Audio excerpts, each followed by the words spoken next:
You're as pale as a poltergeist. Why don't you sit down and have a nice bowl of Molly's Brown? Cole said it was an army of Akasha.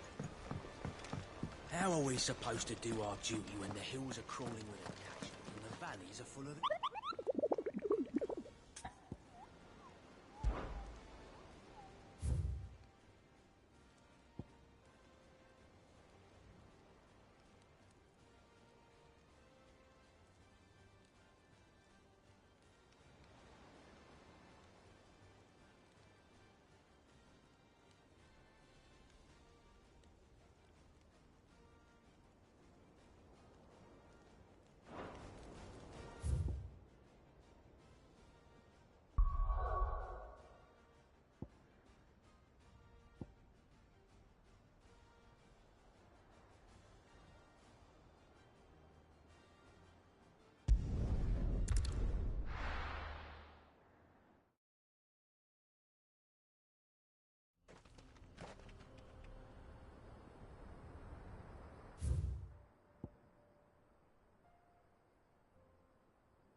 Let's go.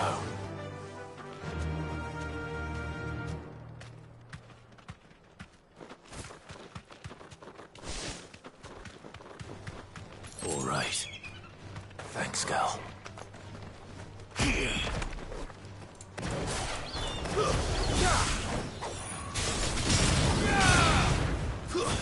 Stay down.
Good girl.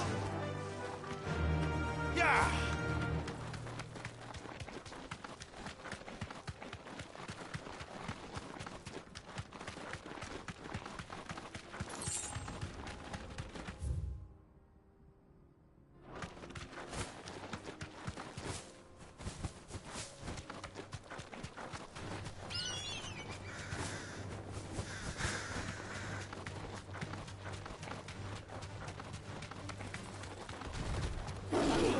Stupid. Be safe.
Come on.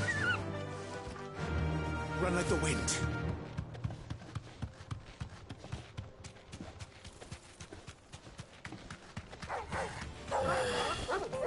You deserve a rest.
That's like no chocobo I've ever seen. Something tells me it won't be easily broken.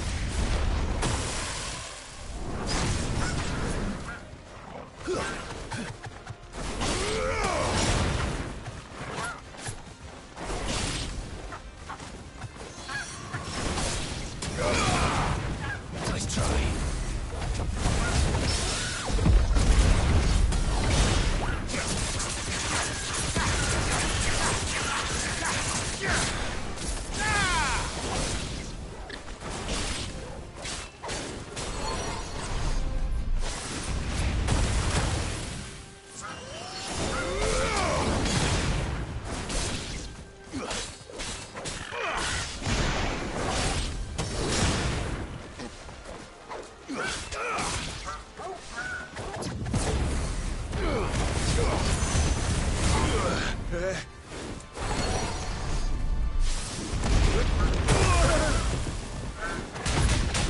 I failed.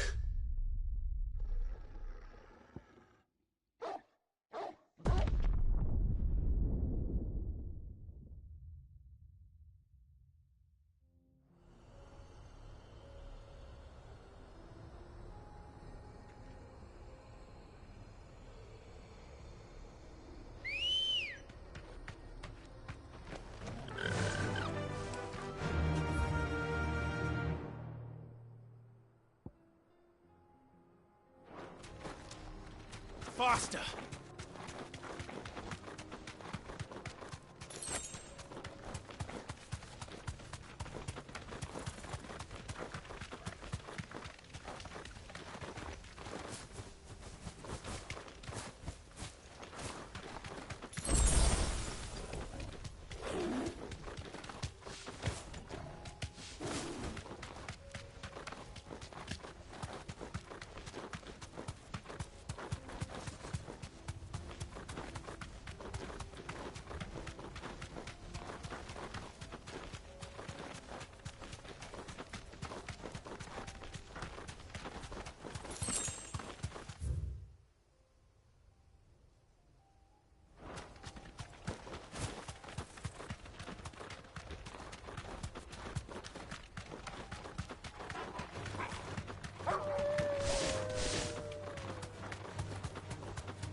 There's no turning back.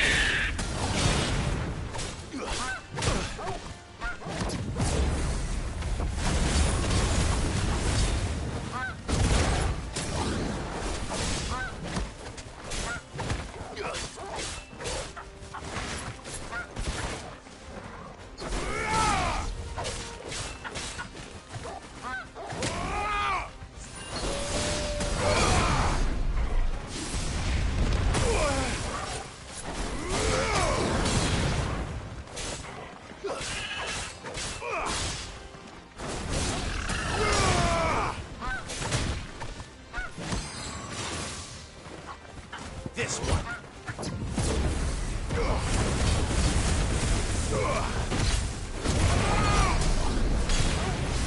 Too slow.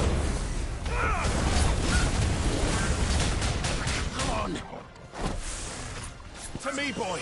Guess we're all ready.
Poor beast.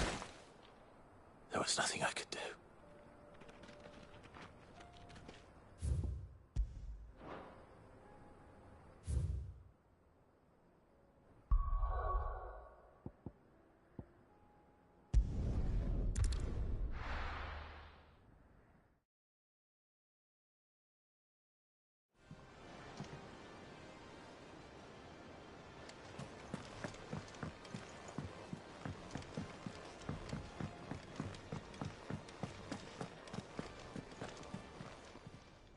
Still alive, are you?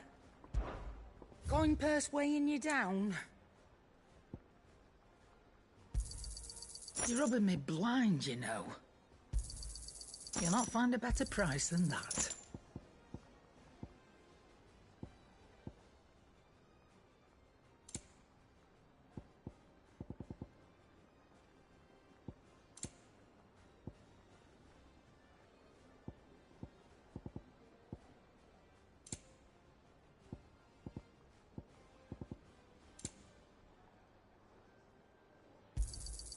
It'd better all be here.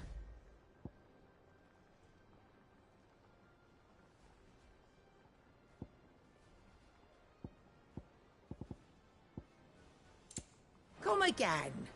Or don't. I'm not much bothered either way. So what do I owe the honor? What do you want?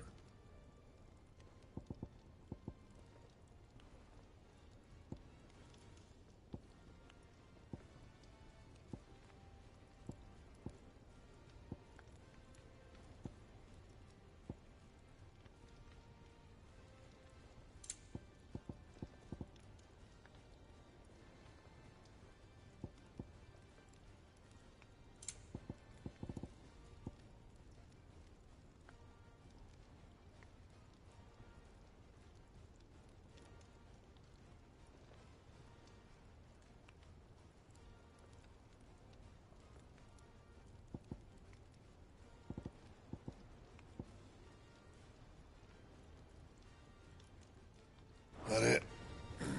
Fine. If it's knowledge you seek, we...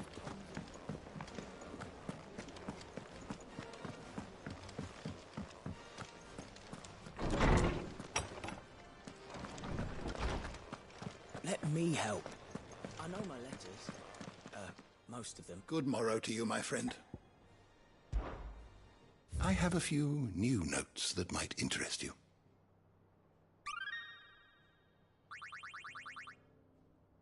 What subject shall we consider today? You are always welcome, Clive.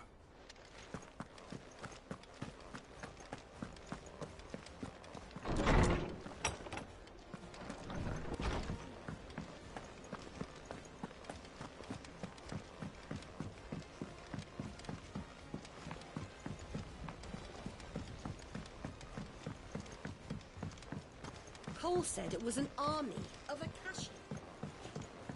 How are we supposed to do our duty when the hills are crawling with... Clive? But if you're here, where the hell is everyone else? Don't tell me. They're all right. But it's a long story.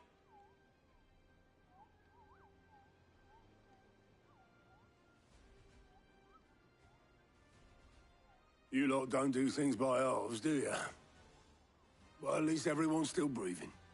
Now, as for these writings, I'm sorry to say, Clive, but if you had those, you'd be... Sitting under a pile of rubble, I know. But we were able to save a few bits and pieces from the ruins, most of which ended up being used to build this place. The more personal items we gave to the next of kin. In the case of Sid's things, that would have been mid. Then I'll check the workshop.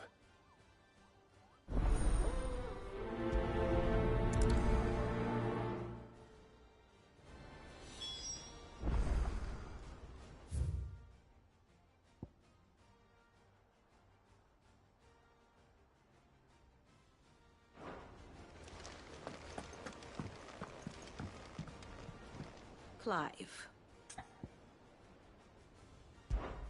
How may I help you today? Here you are.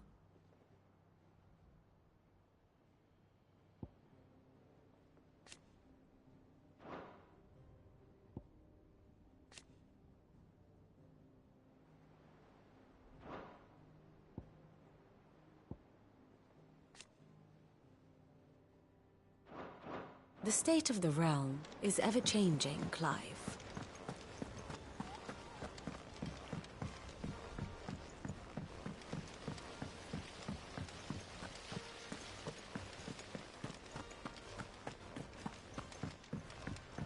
If Amber and the Lazarus are gone... Do you think Mid's ship will ever sail?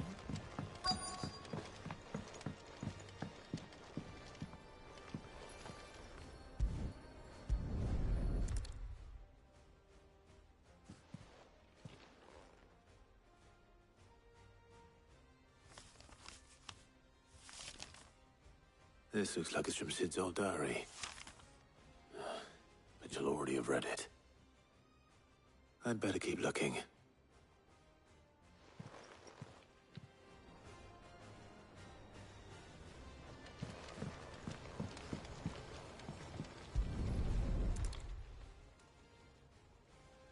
What do we have here? Oh. Sid's pipes. Something tells me Mid won't be needing these.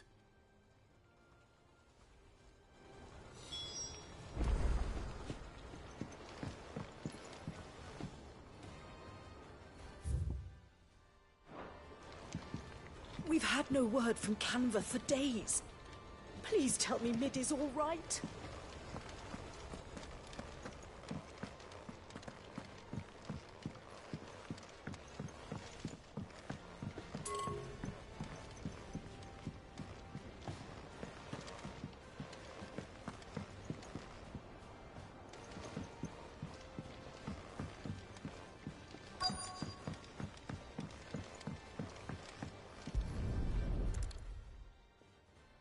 I remember seeing this doll in Sid's cellar.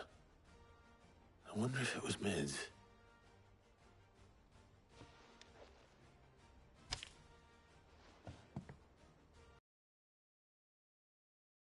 What's this tucked inside it?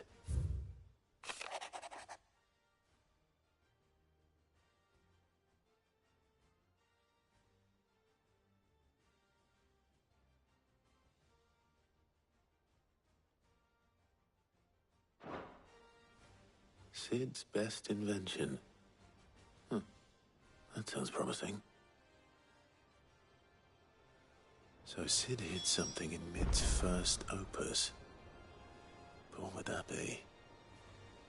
Perhaps Otto might know.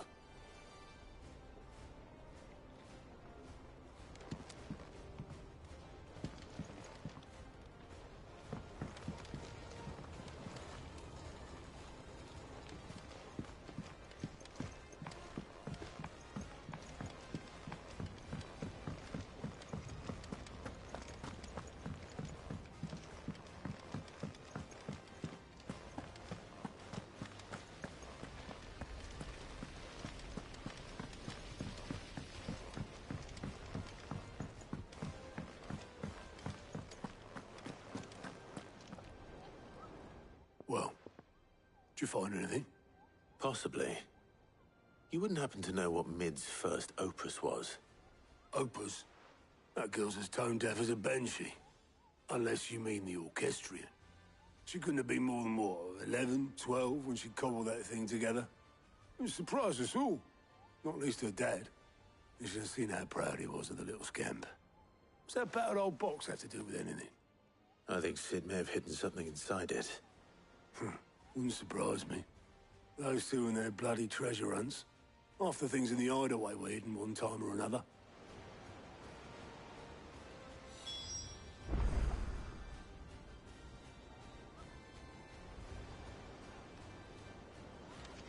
How are we supposed to do our duty when the hills are crawling?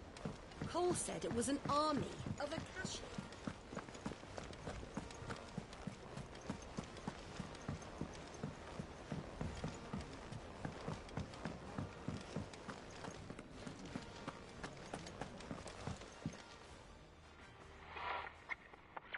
I didn't break it. Well, I didn't break it. What didn't you break? Nothing. We didn't break nothing. We definitely didn't break the orchestrion. What's wrong with it? It's broken. Except when it isn't.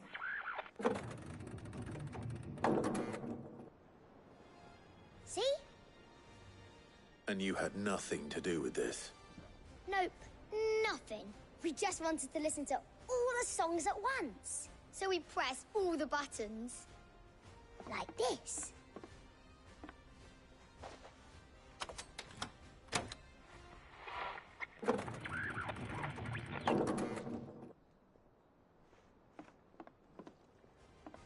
See?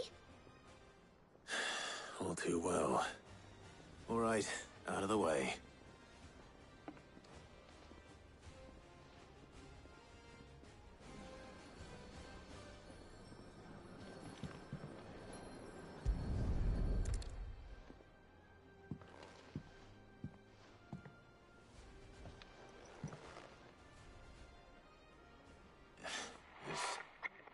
Something caught on one of the gears. Did you break it? Can you fix it? No, I mean, yeah, yes. There. How about now? You fixed it! Sid fixed it! He more than fixed it! Yeah, new music! Huh. Never heard this one before. They started playing when I removed this. Whatever it is.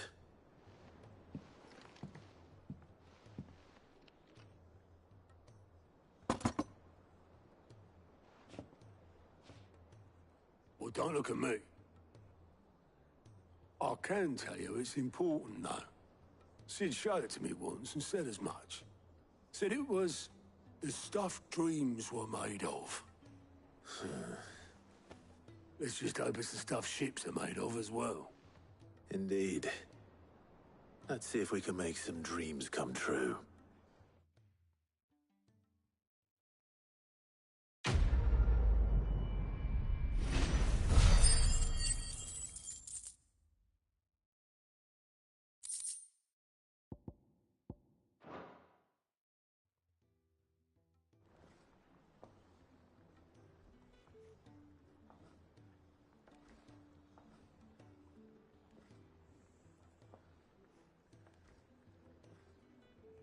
Just the two I was looking for.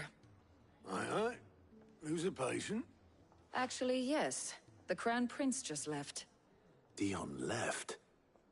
Unless you've another word for stood up and walked off. Yes, left.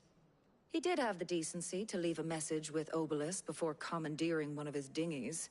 Should we go after him? No. We're not the Prince's keepers. He's free to do as he sees fit. I'd rather he did so in bed.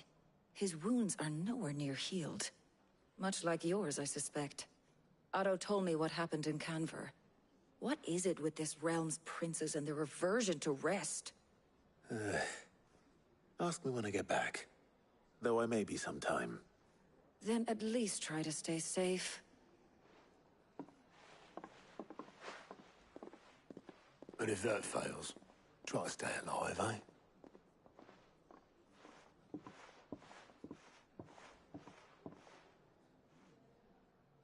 Every moment I waste here, the further the flagship sails. I have to get back.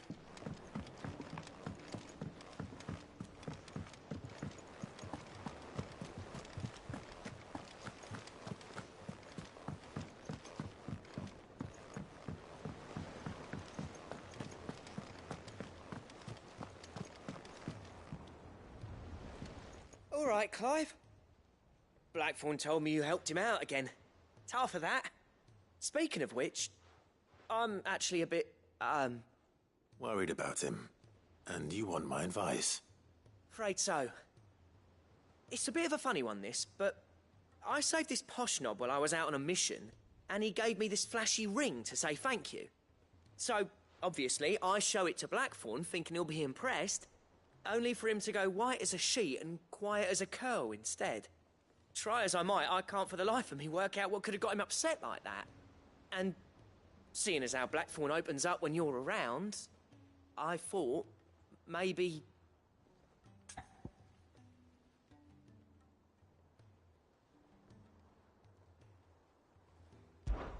I'd speak to him again. Well, I suppose there's no point leaving him to stew. Cheers, Clive. I'll be sure to pay him a visit as soon as I have a moment. All right, I'll meet you by the forge then. You come along when you're ready.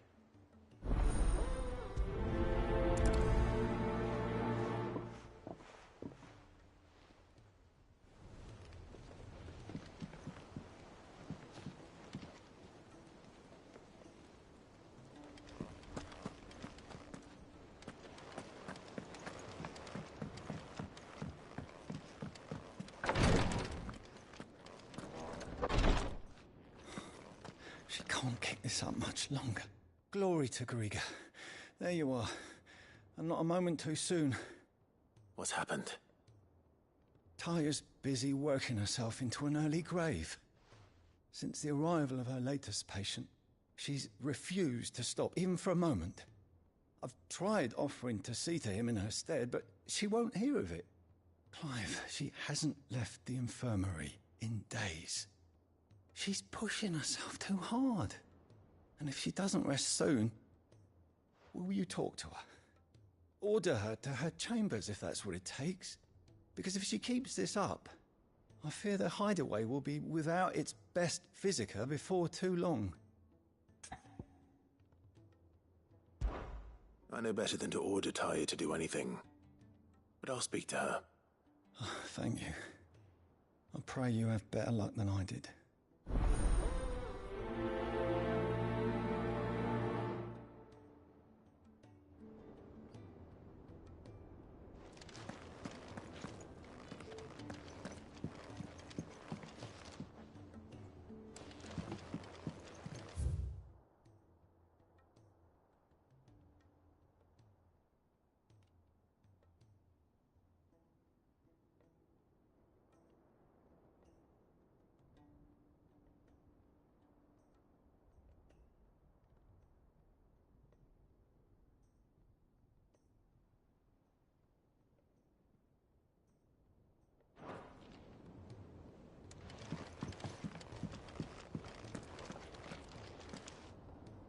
Well, Taya, Rodriguez worried about you.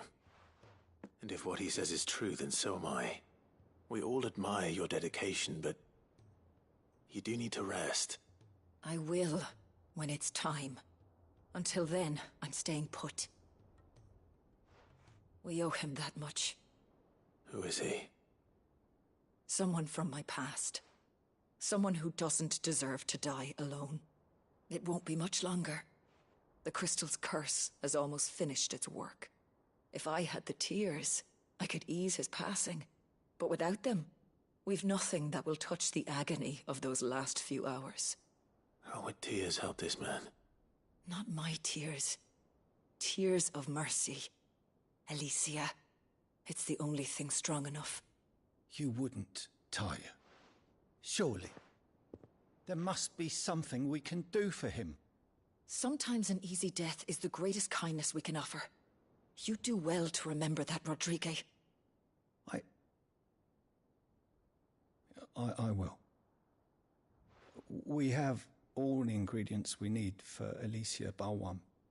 It needs to be fresh, though, so we rarely have much to hand. I can make the draft if you can bring me what we're missing. Just tell me what you need. There is a species of venom-weeping spider that lives in the forests of Norvent, near Lorbert's Pass.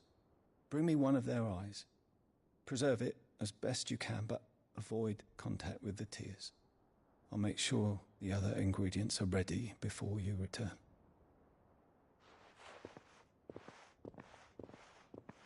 Thank you, Clive. I won't forget this.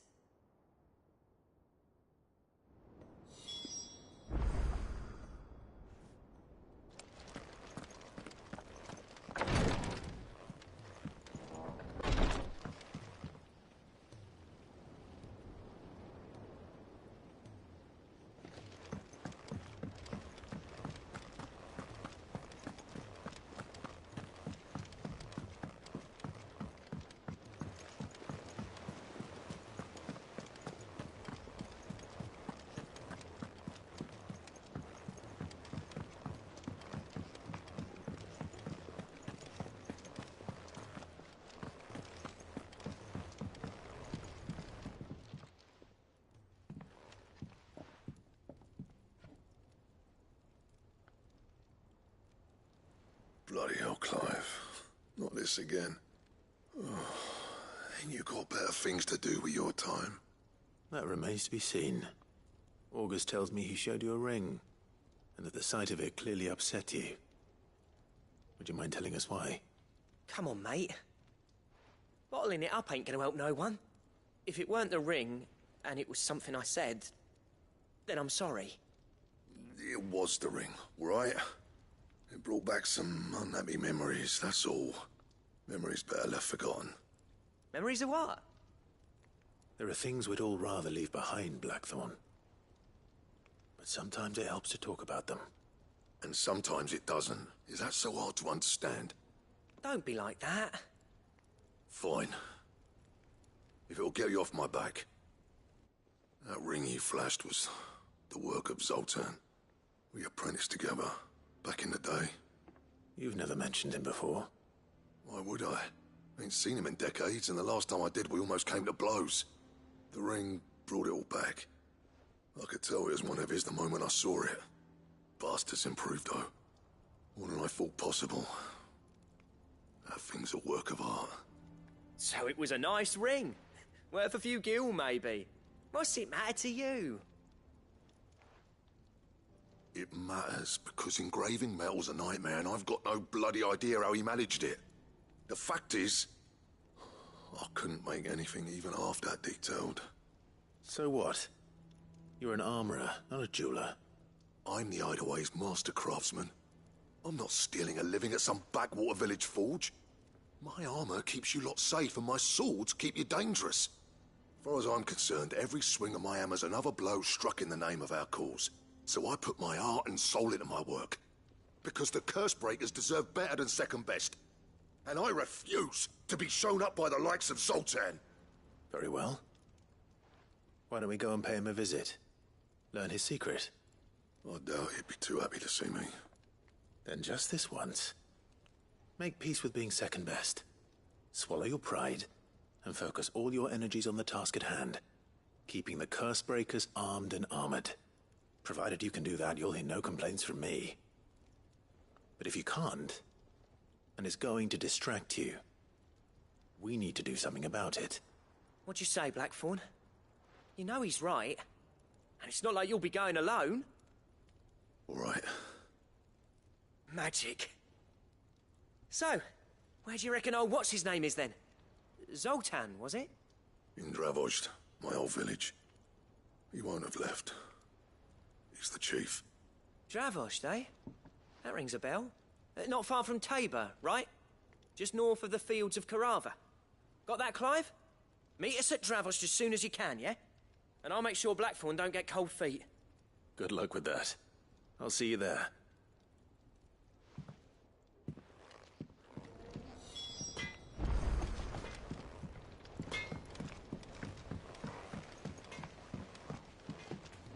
Is there out you need?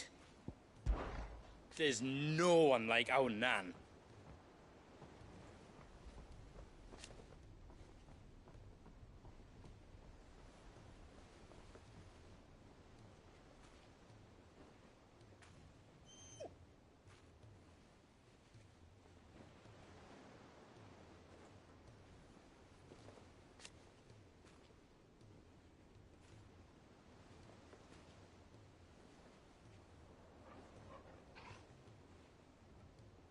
Your lad's worth double that.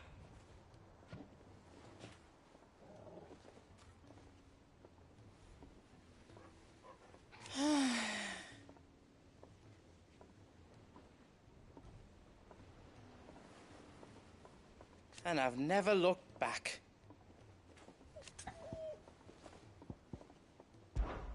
Be seeing ya.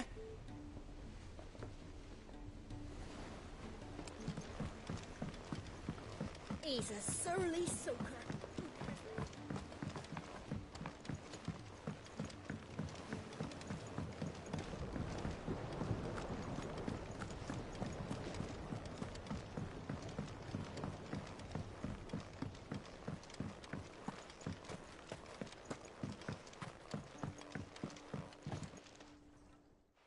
Sid, do you recall the flowers I had you bring back to the yard?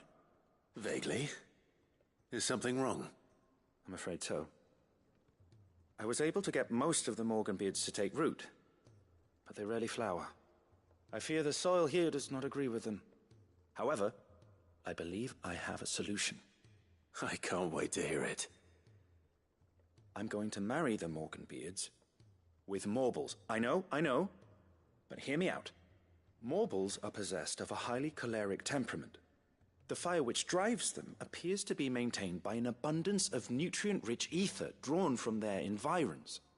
I believe that by grafting a Morble vine to a Morganbeard, the appendage's wealth of vigor-inducing nutrients might well stimulate the flower to bloom. The endeavor, I assure you, is scientifically sound. I simply need a vine to prove the theory.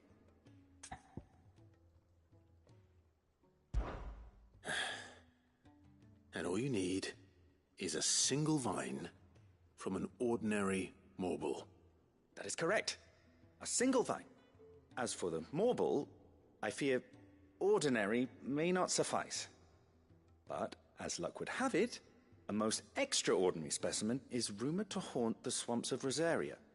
Why, a notice concerning this very creature was only recently posted on the hunt board. How timely. Well, I shan't keep you any longer. I know you have much to do, as do I. Now, where did I put my watering can?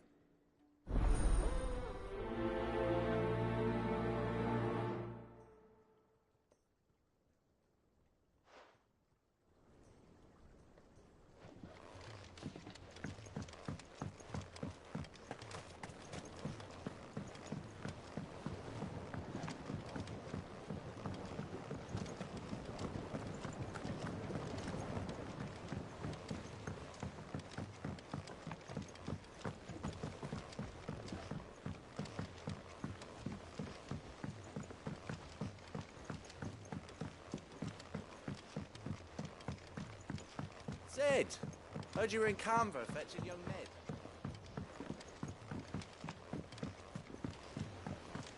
Miss Shirley, how can we learn to be clever? If Amber and the Lazarus are gone.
Cole said it was an army of Acacia.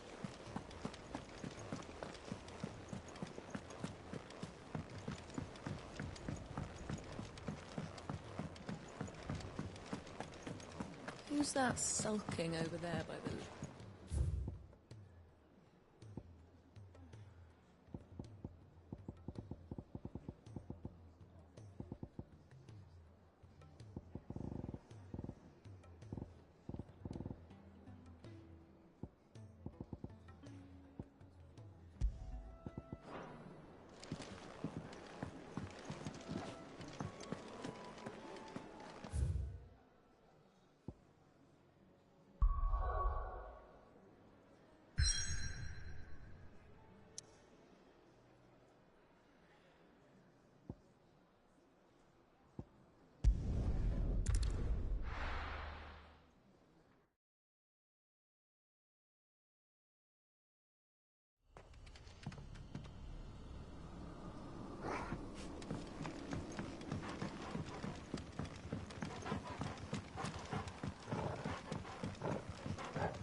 Hopefully one won't be enough. Rodrigo will have prepared the other ingredients by now.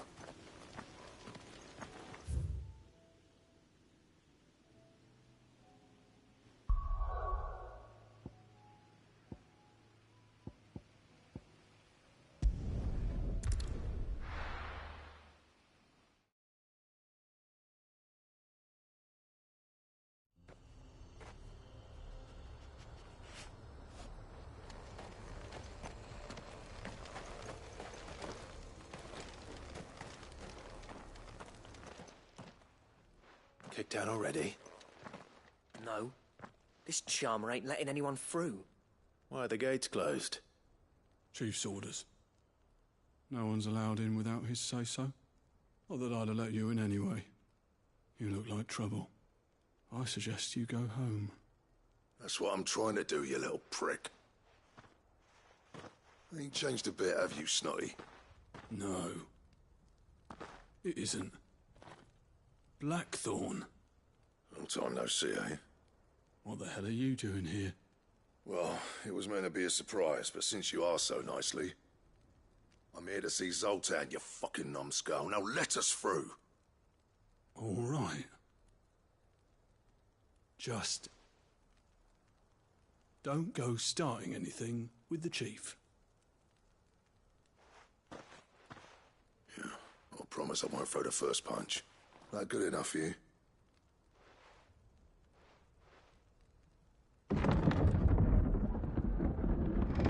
Go on then. Much obliged.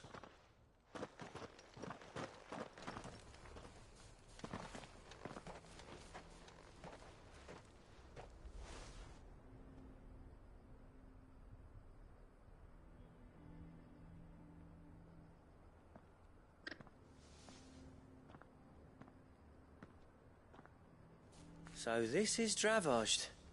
Not much going on, is there? It's a smithing town. When I was a lad, you'd have to shout to be heard over the sound of hammer on anvil.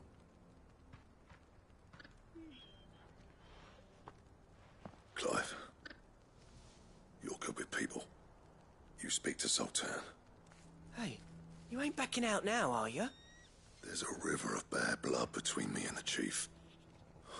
But if someone can build me a bridge, then I'll cross it. All right. I'll see what I can do.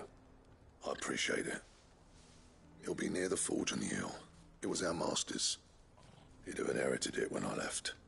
The forge on the hill? Good luck. You'll be needing it.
But if we can't fire the forges, how are we going to earn our keep? Shut your hole.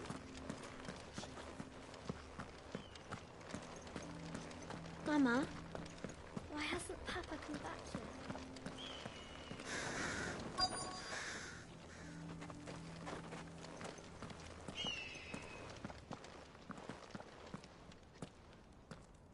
Hotter! Hotter, damn it! Those miserable flames wouldn't melt butter, let alone iron. Pardon the intrusion.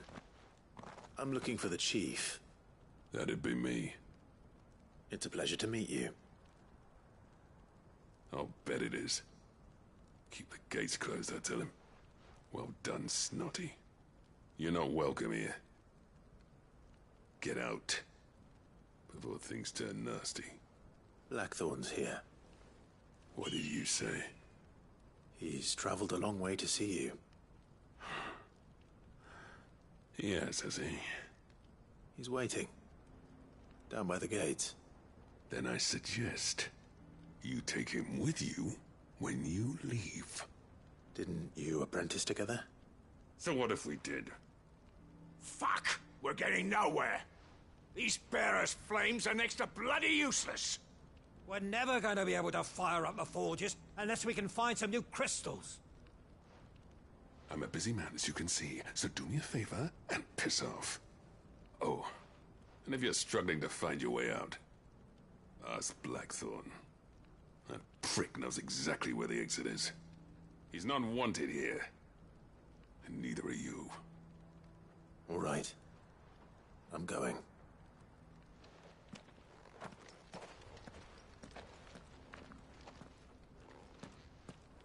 Please, Chief, you've got to do something. If this keeps up, we'll be ruined.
Mama, why hasn't Papa come back yet?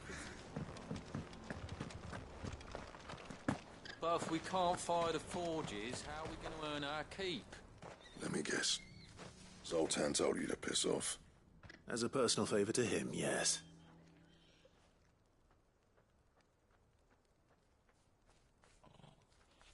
Well, at least he didn't beat about the bush. There'll be no talking him round. Not after what I did. Which is what exactly? If we're to help, we need to know. What turned the village against you? I left. Dravozd. Zoltan. The burden of leadership our dying master dropped in our laps. All of it. There are two kinds of smiths in this world, you see.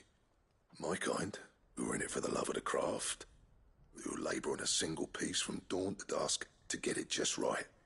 And the other kind, who are in it for different reasons.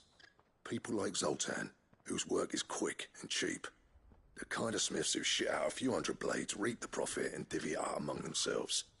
There wasn't a single day we weren't at each other's throats. And bit by bit, people started taking sides. You would have torn Dravozd in half had it gone on. So, I left. You didn't have to do that. Zoltan's a better chief than I would have been. His way of doing things kept food on people's tables. Dravozd prospered without me and my lofty ideals getting in the road. Until the crystals run out at any rate. Without magic to fire the furnaces, this place is as good as dead. It depends on how you look at it, though. There's got to be other ways of making fire. We manage it in the Deadlands. Thanks to Sid's ingenuity, yeah. He saw all of this coming. Knew crystals were the problem, not the solution. And spent years coming up with ways of doing without. You know what I mean, though, right? Where there's a will, there's a way. What I'm trying to say is that it's not your fault. You couldn't have predicted this. It doesn't matter whose fault it is. I don't want to be the greatest smith alive just because I happen to be the last. Clive. Dravozd won't last long without its furnaces. So, do you think it's time we shared Sid's bellows with the world? The way I see it. It's your decision to make. Hold on, Blackthorn. Sid made those things for us. They give us an edge over the rest. And you'd be throwing it away. All right. Do it. This place was your home. I won't abandon it to its fate. Sid's creations were never meant to be hoarded. It was only ever a matter of time before we shared them. Let this be another step on the road to freeing Valisthea from the prison of the Crystal's blessing. Dravost will show the world that it's possible. Wouldn't you agree, August? When you put it that way, of course. It's like hearing Sid speak from beyond the grave. Thank you, Clive. Shall I go and fetch the plans, then? I know I'm off by heart. I'll be needing some help, though. Building a furnace isn't exactly a one-man job. Do us a favour and round up anyone strong enough to lug a brick or two, would you, August? All right, then. And I've got a job for you too, Clive. Finding me some salamander skin. I need leather for the bellows and nothing else will withstand the heat. Luckily for us, salamanders feed out in the fields of Carava. Time for a spot of hunting, then.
Let's make this quick, shall we?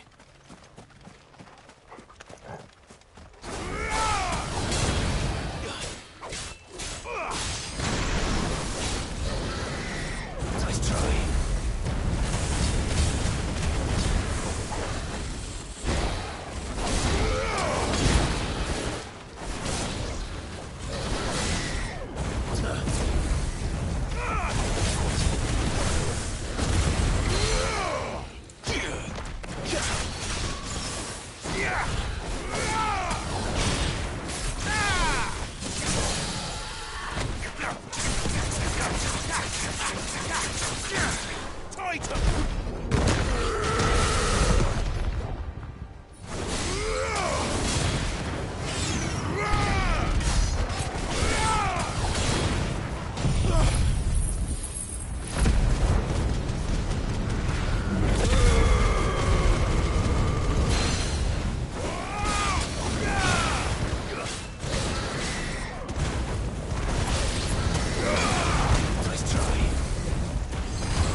I dare say that would be enough for a decent set of bellows.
Back to the stables, Carl.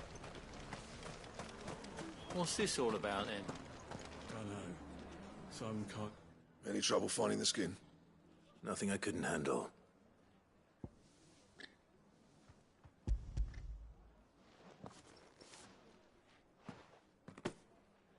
There should be plenty. Right then, time to put these louds to work. If everyone pulls their weight, we'll be finished in no time.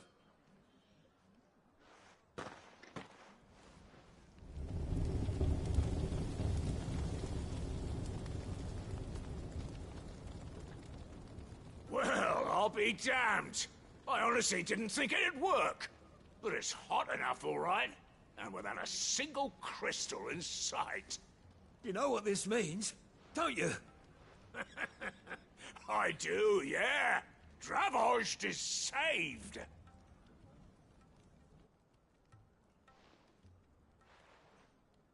Sorry about earlier.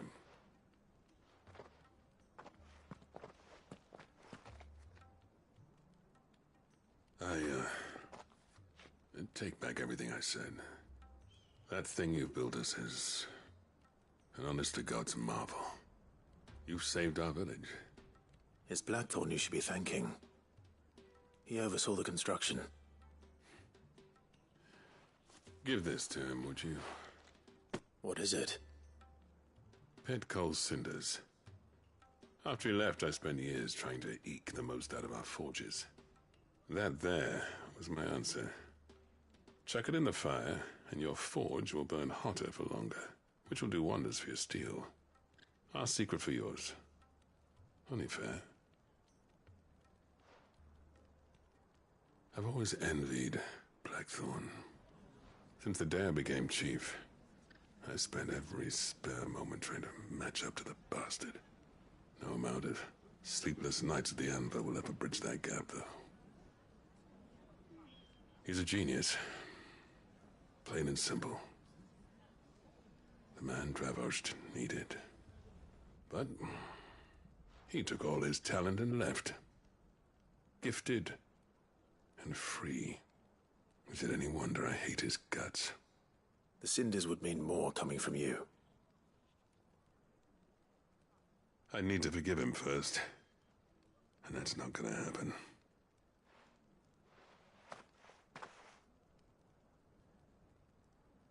Well, you know what they say. Oriflamme weren't built in a day and all that. These things take time. Especially when they involve two geezers who hold grudges tighter than their hammers. But what matters is, Blackthorn's got that twinkle back in his eye. And I'd call that a job well done. So would I. I reckon he's going to be at it a while yet, though, so why don't you head off without us? I'll see that the old git gets home safe and sound. See that you both do. I'll save the cinders till then. All right. It'll be a nice little surprise for him.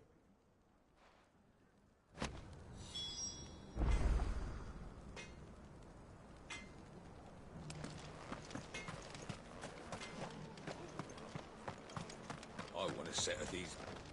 I have some things for sale.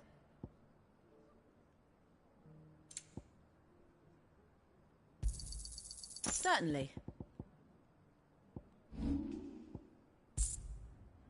May we meet again?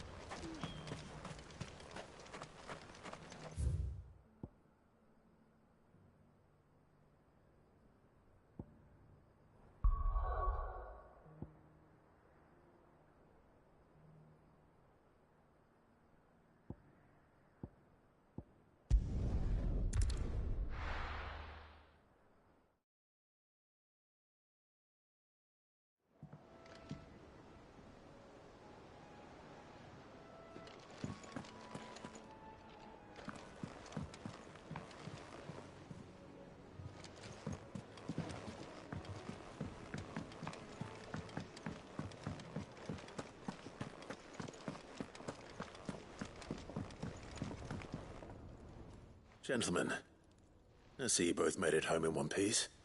Yeah, well, we didn't want to outstay our welcome. The whole village turned out for a go on the bellows after you left.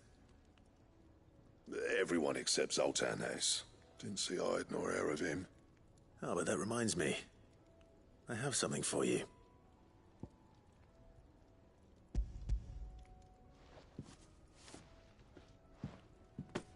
Pico Cinder. How'd you come by this?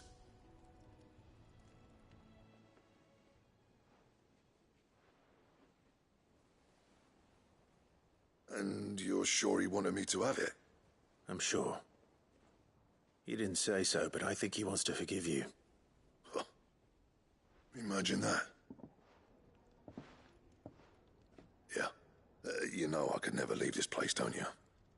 Every time you put on mail, you and the Cursebreakers are trusting me with your lives. There's no greater honor for a Smith than that. I'm not about to go crawling back to Zoltan for forgiveness, but I will make good use of his cinder. And if that helps save even a single life, then he'll have my gratitude. What was it you said he called me? Huh? A genius? And he spent sleepless night trying to copy me, did he? Sounds like I better get to work. I've got a reputation to uphold. It's good to see you back on form, Blackthorn. I don't know how you pair put up with me sometimes, but I'm grateful all the same. Now, where was I? Oh yeah, about to put Zoltan back in his place.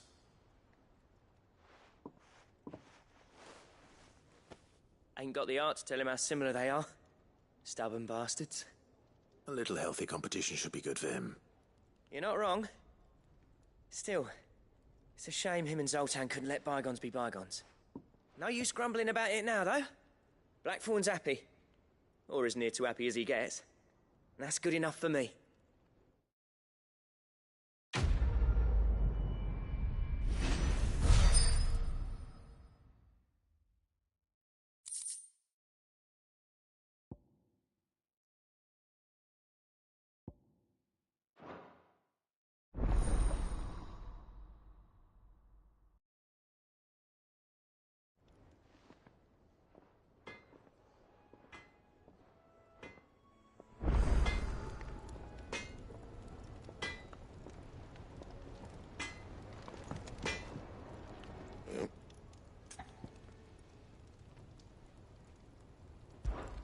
So, what'll it be?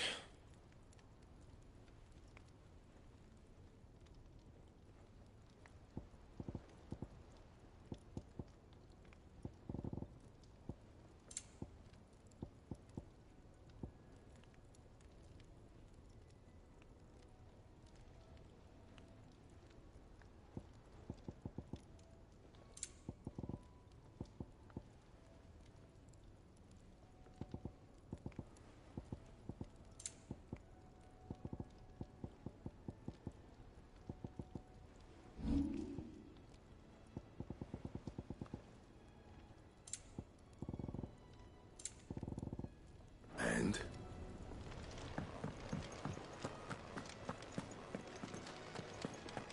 If it's knowledge you seek, we've tons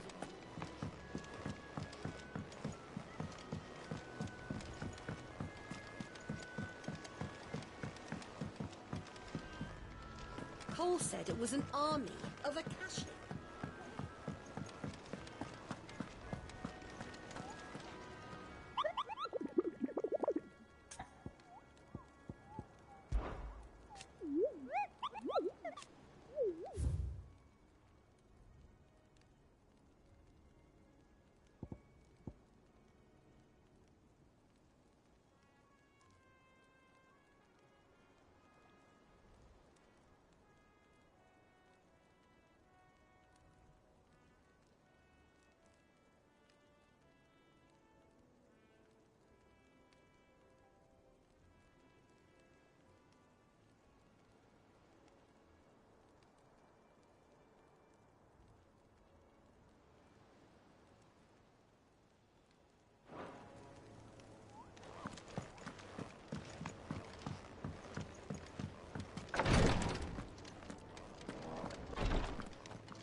Thank goodness you're back.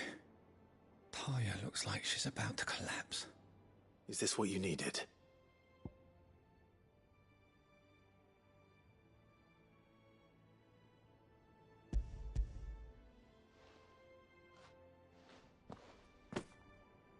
Yes, it is.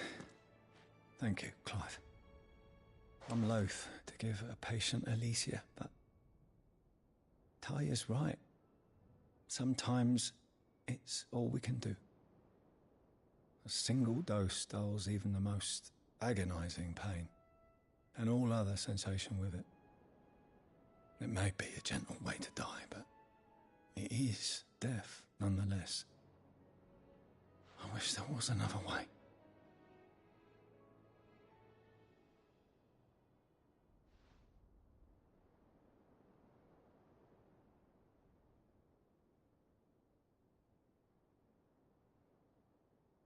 How are you feeling? Light, mid-here. Drifting on waves. Good. Just relax. Let the waves carry you to a better place. Thank you, Taya. I'm so proud of you.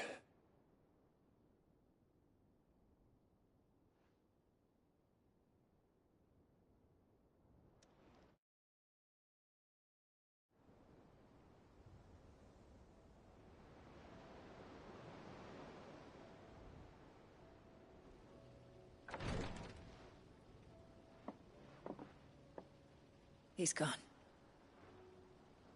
Thank you, Rodrigue. And you, Clive? I'll see that he's properly laid to rest.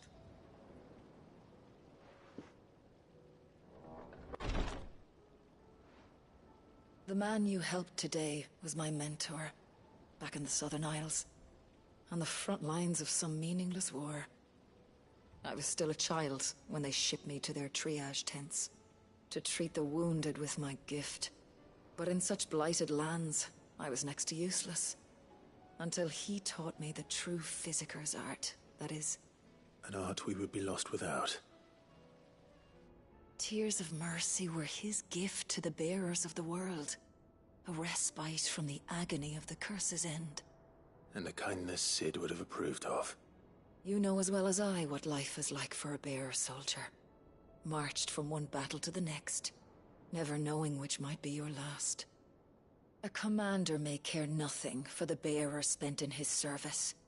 But my mentor's gift gave the dying one fleeting moment of tranquility before the end. I've no tears left, Clive. I've seen too many of my friends taken. Something needs to change.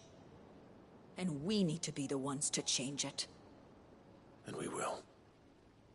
I promise. I hope so.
You deserve a rest.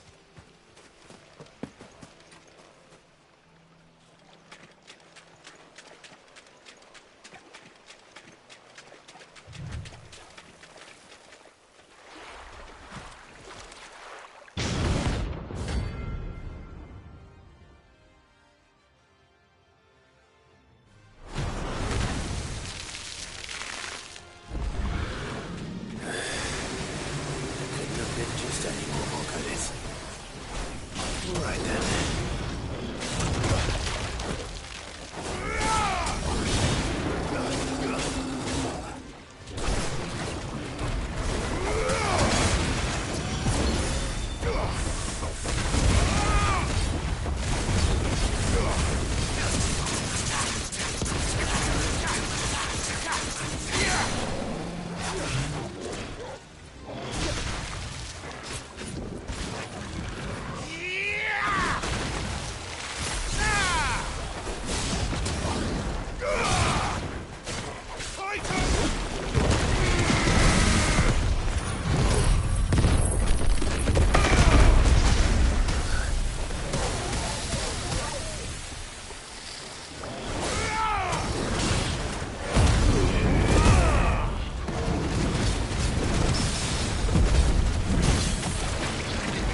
was definitely anything but ordinary. Now, let's get this vine back to the yard.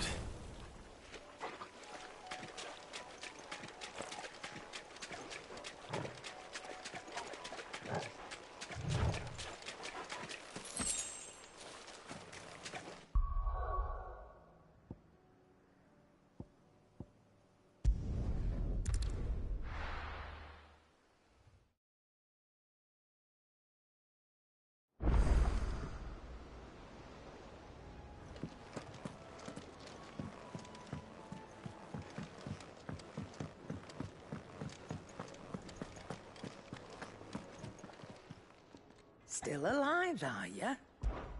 If you're gonna buy something, be quick about it.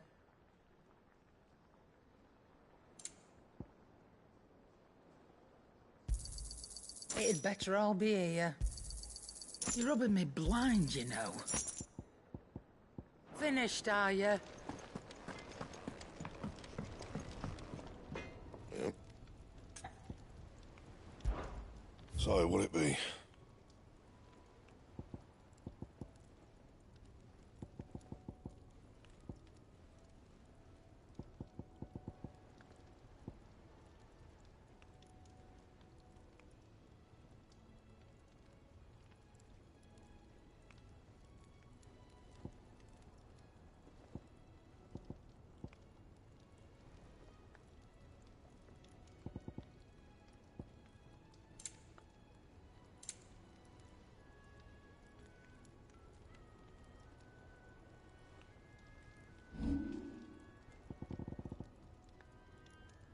That it?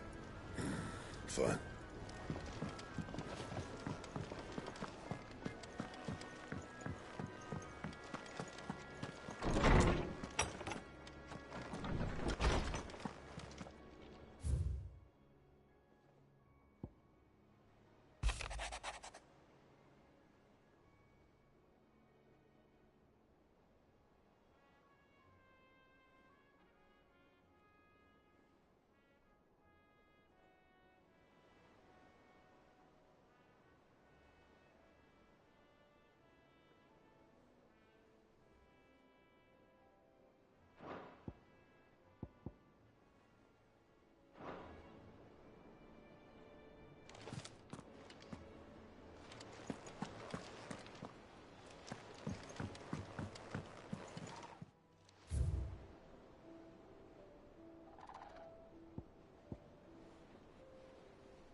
Let me help. I know my letters. Most of them, anyway. Knowledge hoarded is knowledge lost. I have compiled some new entries, if you would like to see them.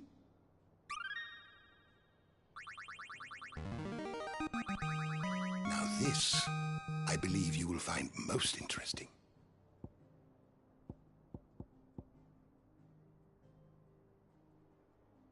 What subject shall we consider today?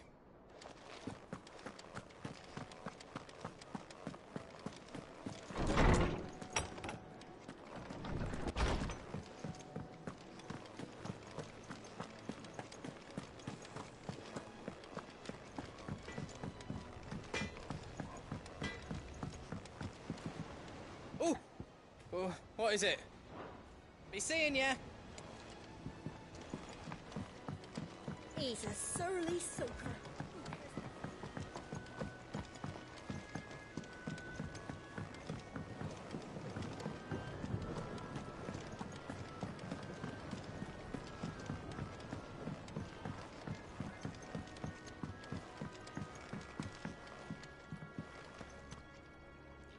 Sid, I can't help but notice that your satchel is twitching in a most violent manner.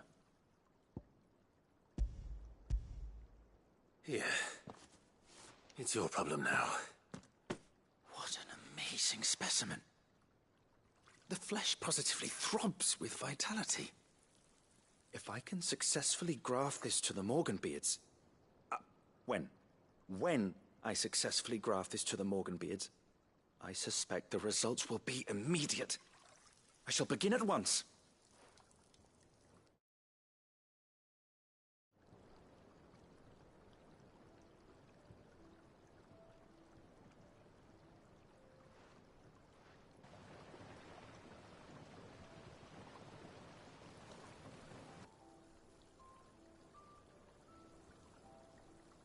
It is just as I hoped.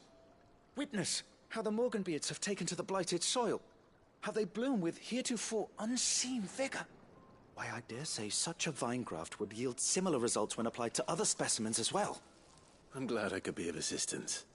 You've not only helped us, Sid, you've saved us. Do you recall the extract with which I provided you before? I took a moment to distill some more, but this time with the petals from the invigorated Morganbeards. And would you believe? Its potency has nearly doubled. You must accept this vial as thanks for your assistance. The rest, I shall give to Taya.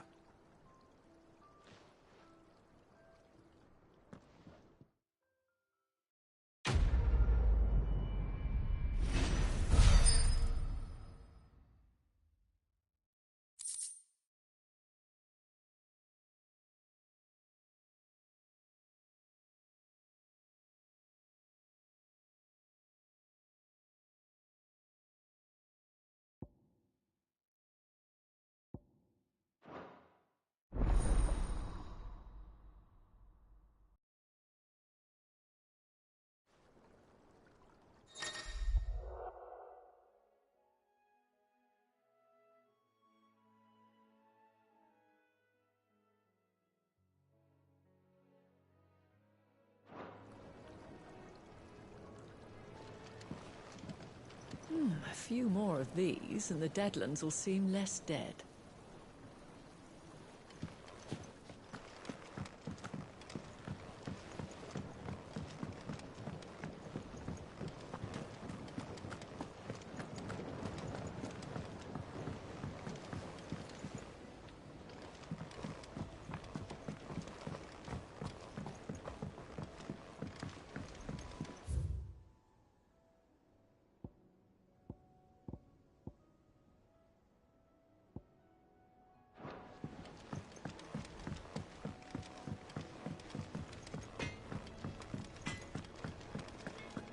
If it's knowledge you seek.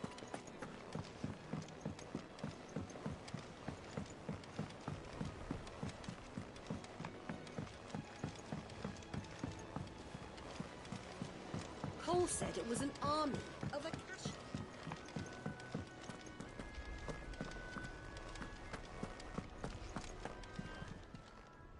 Welcome to the Patron's Whisper.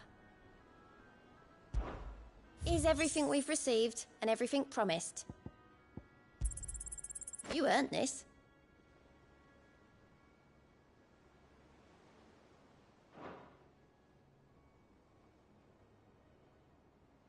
Best of luck out there, Sid. Fancy a look at the list, do you? Here you go.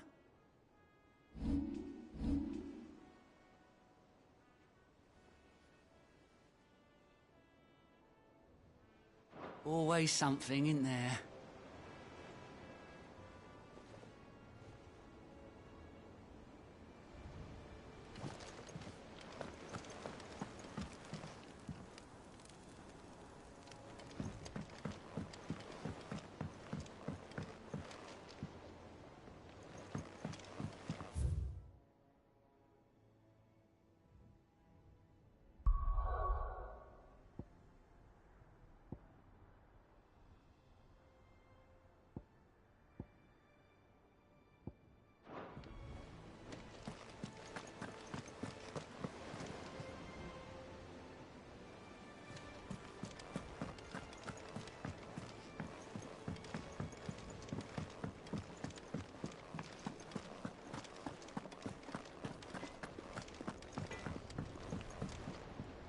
Trouble with your gear, or...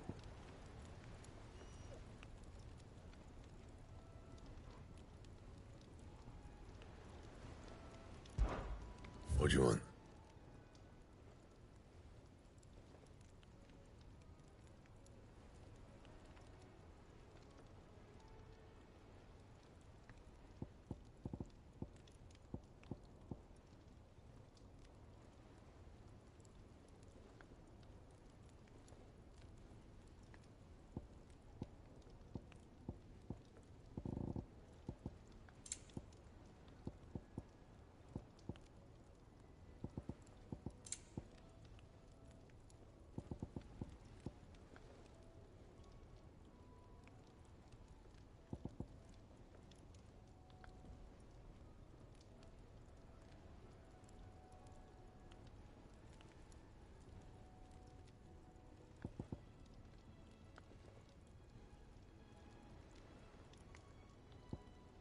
That it?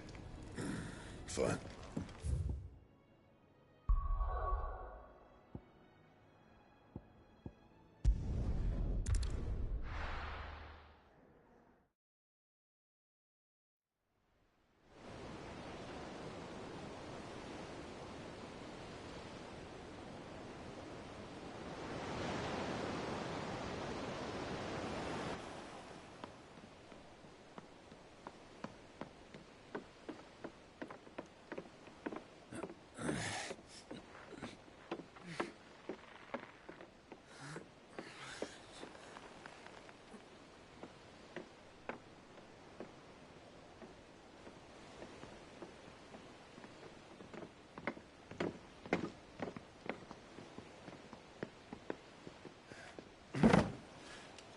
I were right, Clive.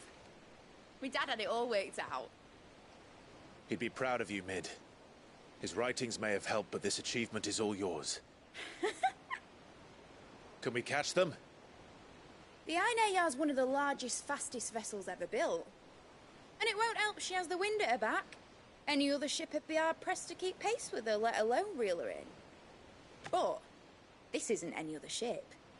This is the Enterprise! And the world's never seen anything like my dad's engine. It certainly hasn't.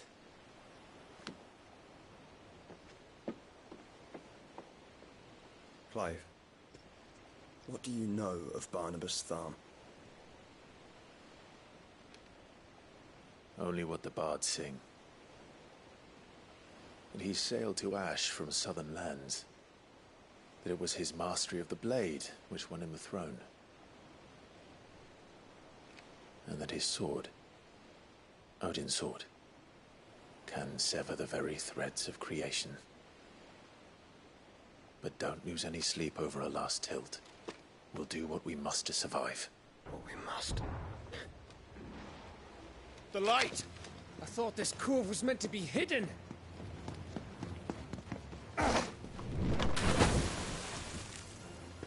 Mid! Company! Eh? We'll hold them off until the ship is ready. But hurry! Bollocks! All hands! Man your stations!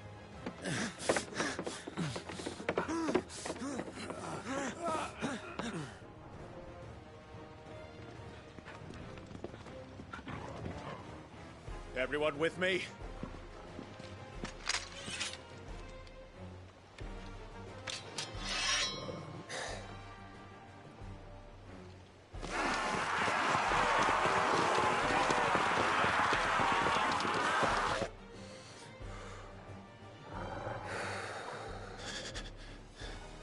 Here they come!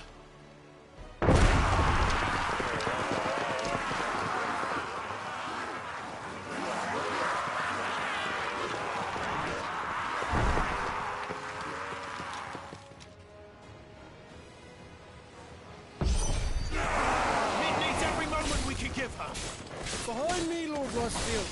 I'll take care of these fuckers. Behind you? I'll have you know Earthbreaking here once stuck fear into the heart of every man in the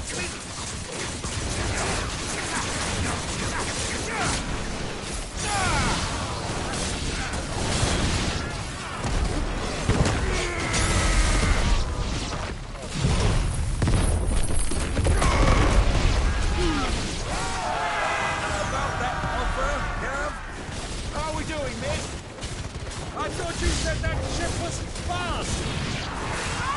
What are you doing? Well, that takes time! Well, it's time to give it as a push. You lazy old sack of shit. Oh?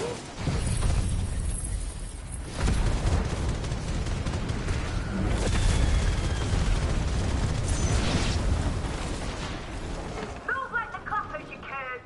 With hell to pay, and I'll be damned if I'm going first.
That was easy enough. All right, you lousy lot. Get your asses on board. She's ready to sail. You heard the captain?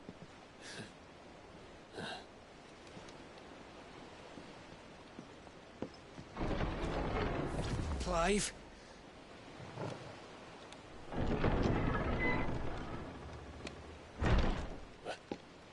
But I thought he was... Confounded. Then it is as I feared. Sleipnir is no man, but a creation of Odin.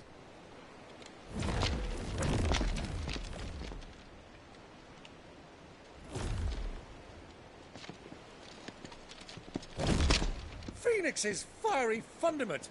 Have you no normal enemies?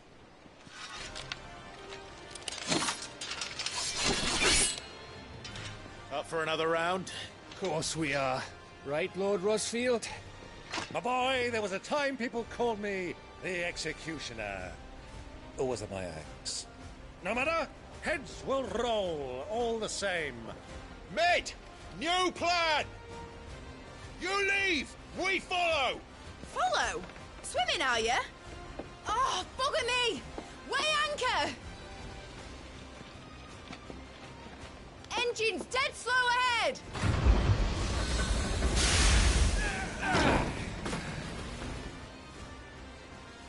Have care, my friend. 'Tis not blood that runs through an Eggie's veins. These foes will not fall easily, but they will fall. Like oaks before a woodman's axe. Good thing I brought one! How long are we meant to keep this up? As long as it takes.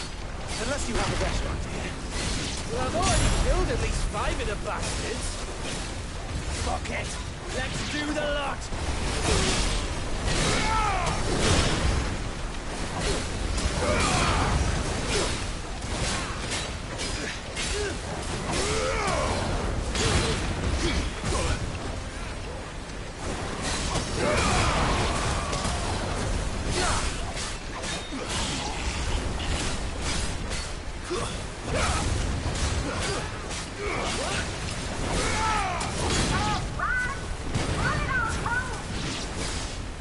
Should we make for the ship?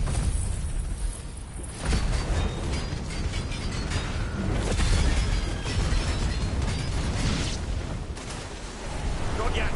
Wait for my signal!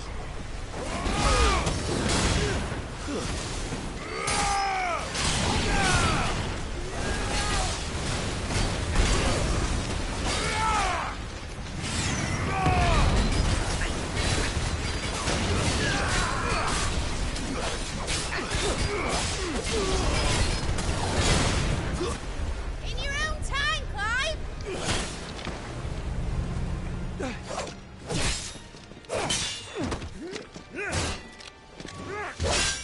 Right, run for it!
Now, mate! Alright, engine full ahead! And hold on tight!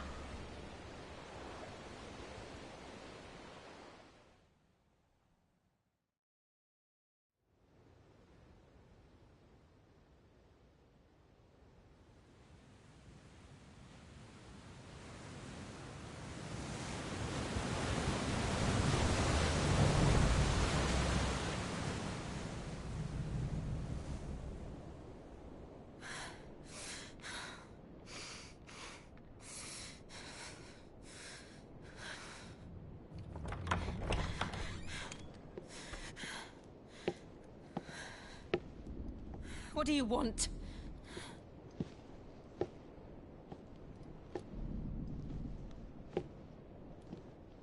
That's quite a mess you've made. And wholly unnecessary. You are my offering to Mythos. I would not see you damaged.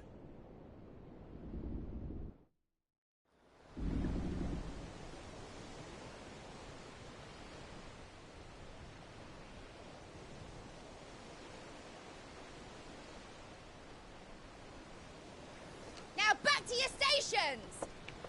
Every bell spent treading water puts another league between us and the galleon.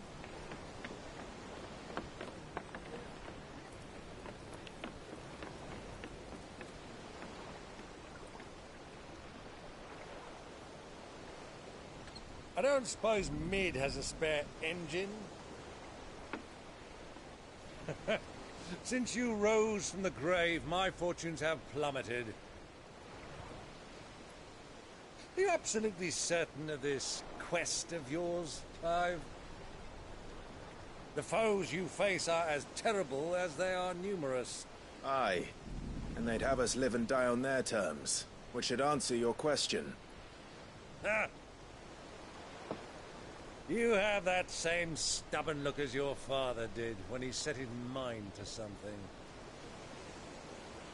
On the battlefield, I am but a single axe. A deadly one, mind, but a single one nonetheless. Yet what you require is 1,000, and I believe my old friend in Randalar can provide them.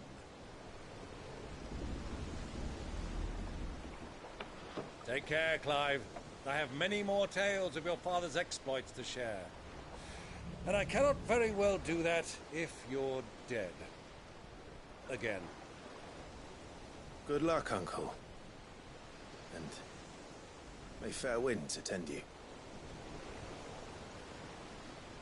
As for you, Joshua, take care. I shall do my best, Uncle. Farewell, my nephews. When next you see me, it shall be with an army at my back.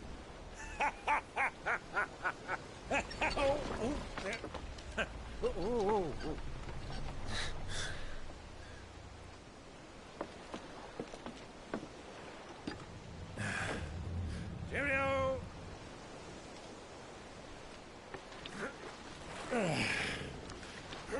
Oh, yeah.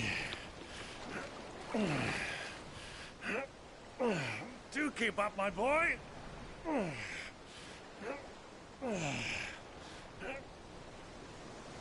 Well, we can't have him showing us up now, can we? We would never hear the end of it.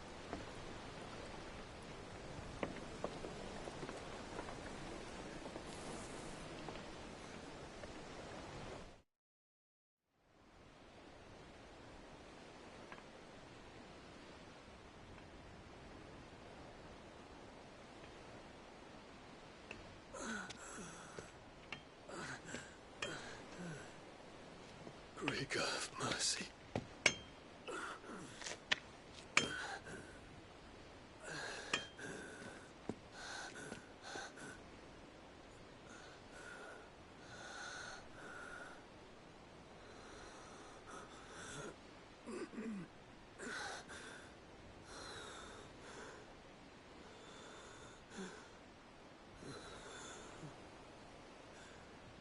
All this.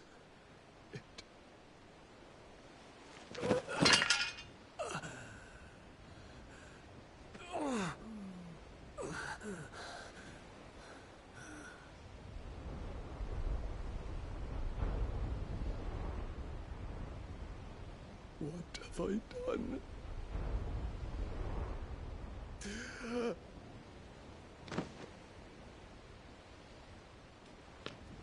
My lord.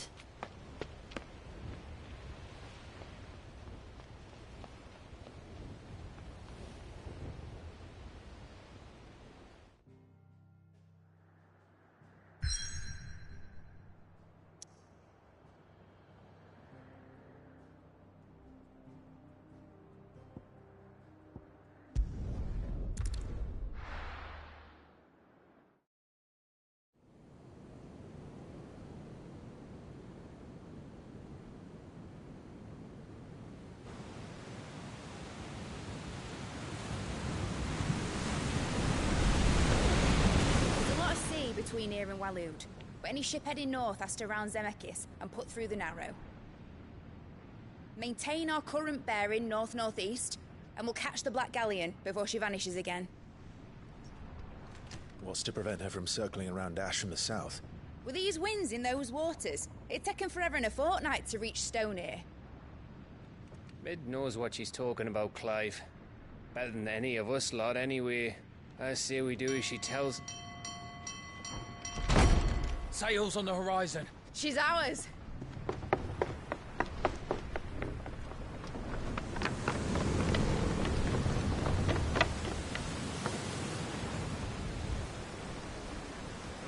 Look alive, boys! Pull ahead! And keep those furnaces fed! Aye, aye! Do you feel that? Jill. All hands! Battle stations!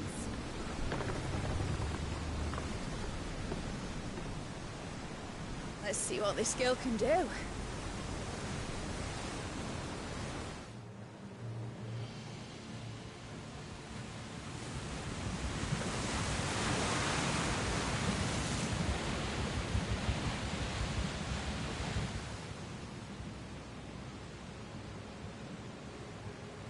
Where one leads, so does the other follow. The bond of consciousness which joins them condemning both to the same fate. Yet my every attempt to strike it from their hearts serves only to tighten its hold.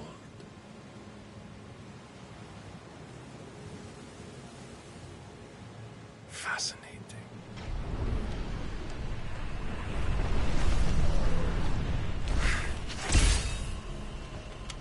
But then, there is naught my blade cannot sever.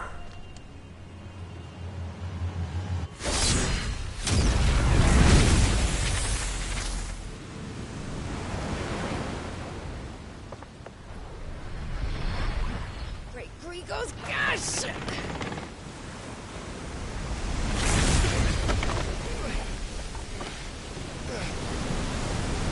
Barnabas. Hard a port! Heads down, you brutes! And brace for impact!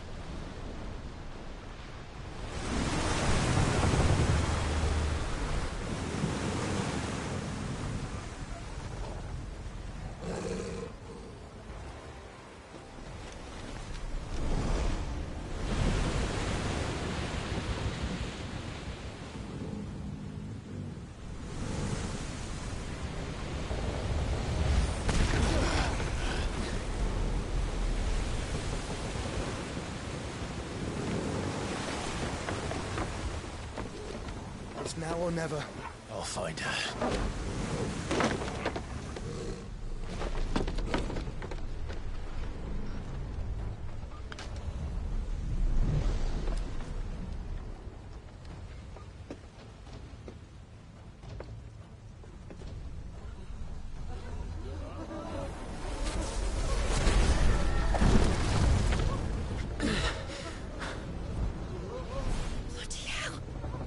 At a starboard!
We'll fight at last. We're all going to die. I need to hurry.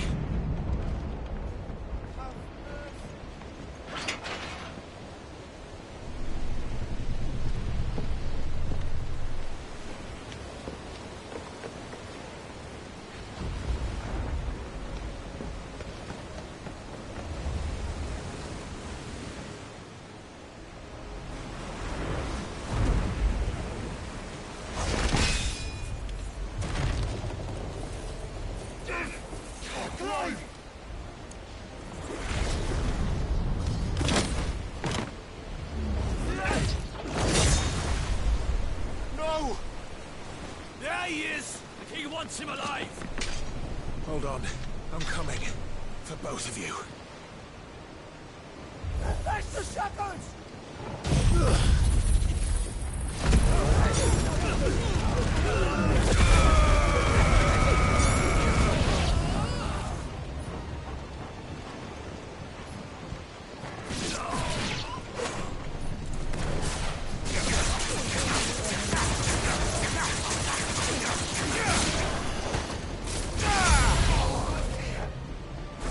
Who will steer the ship?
That's better.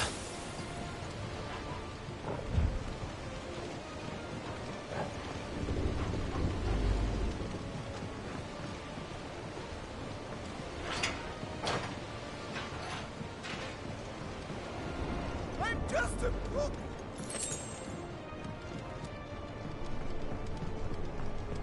What the hell are you? My leg! I can't feel my leg!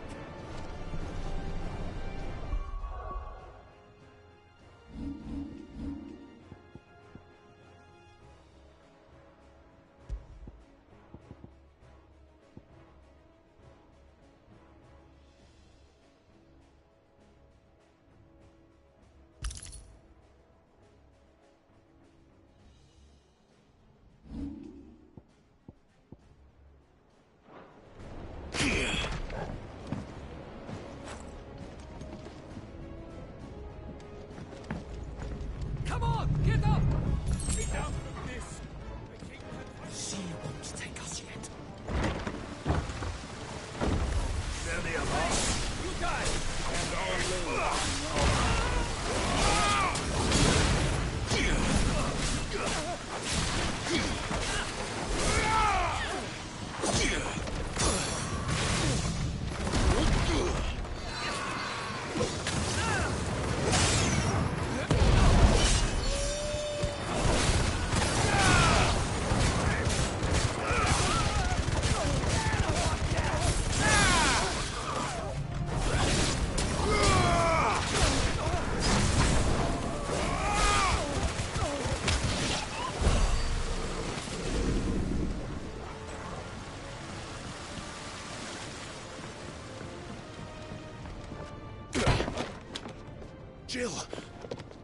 Kane! Get back!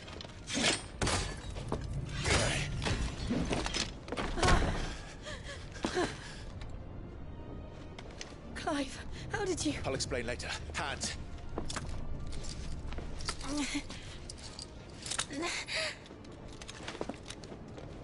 Can you walk? Out of here I can.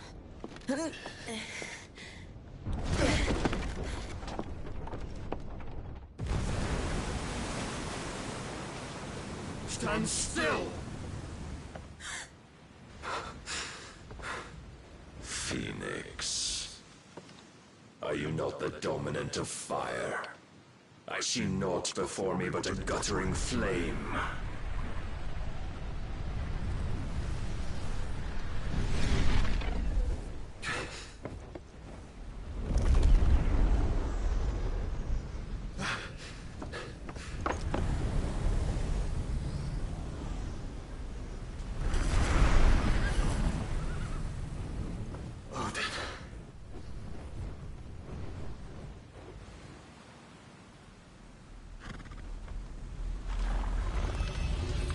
In earnest, then.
Can you go on?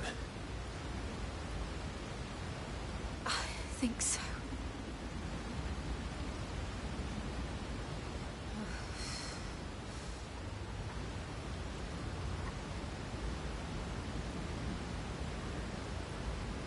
But to where?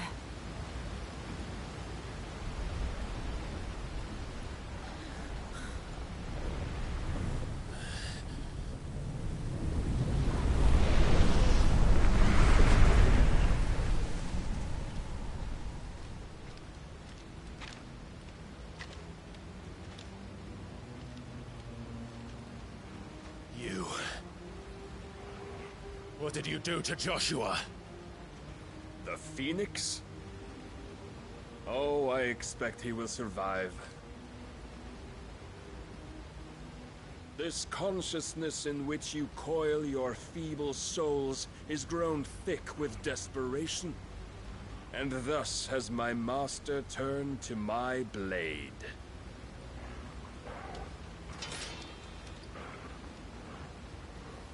The world will soon be painted in black. And all that live shall gather in death's autumn wake. Not if we remove the cause of this misery. Not if we destroy the last of the Mother Crystals and restore balance to the world. Come. Do you truly think it's so simple?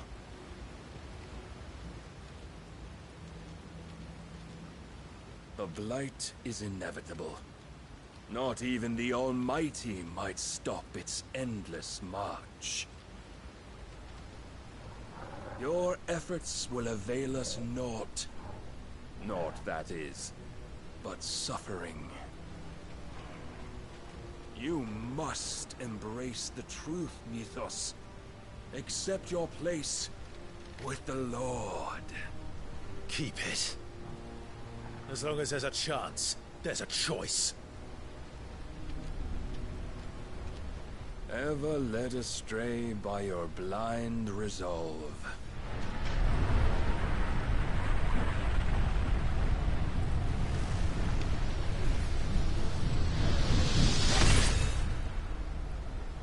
Now, it is time you learn the inevitability of your divine fate, however much it may hurt. Get as far away as you can. Clive, no. Trust me, Jill.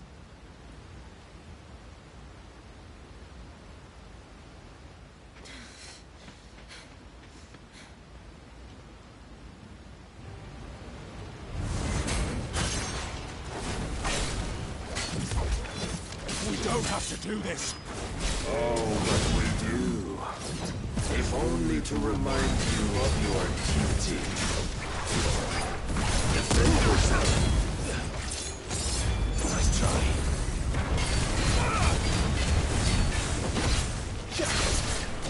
In the short time since our last meeting, you have grown much.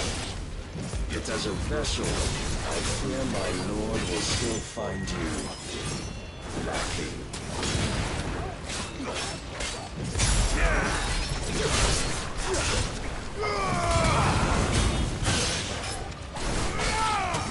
All this fire and fury, and for what?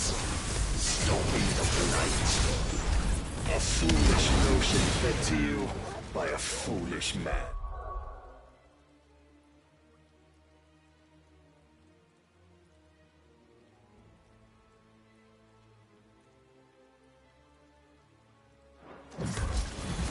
How dare you?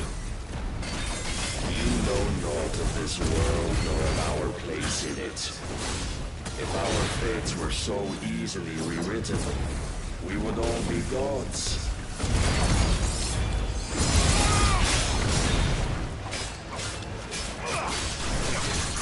Rise, Mythos.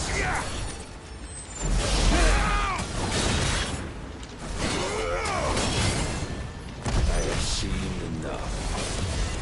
If reason cannot sway you, there are other means of persuasion that might.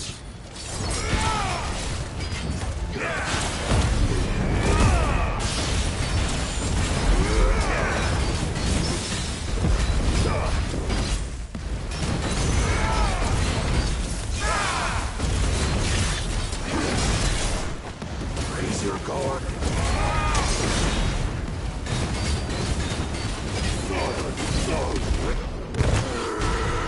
Cut you free.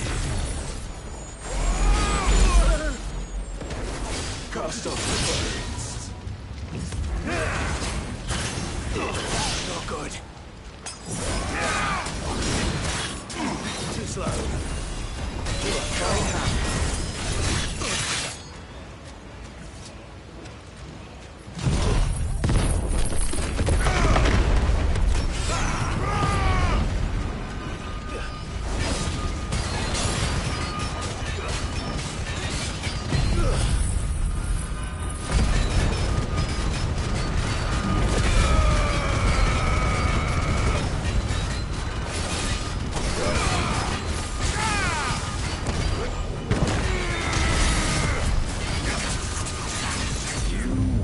Assume the mantle you've been given. And thus is the light of hope severed.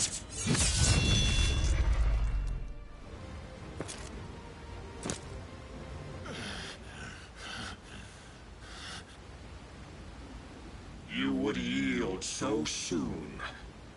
Never. Clive!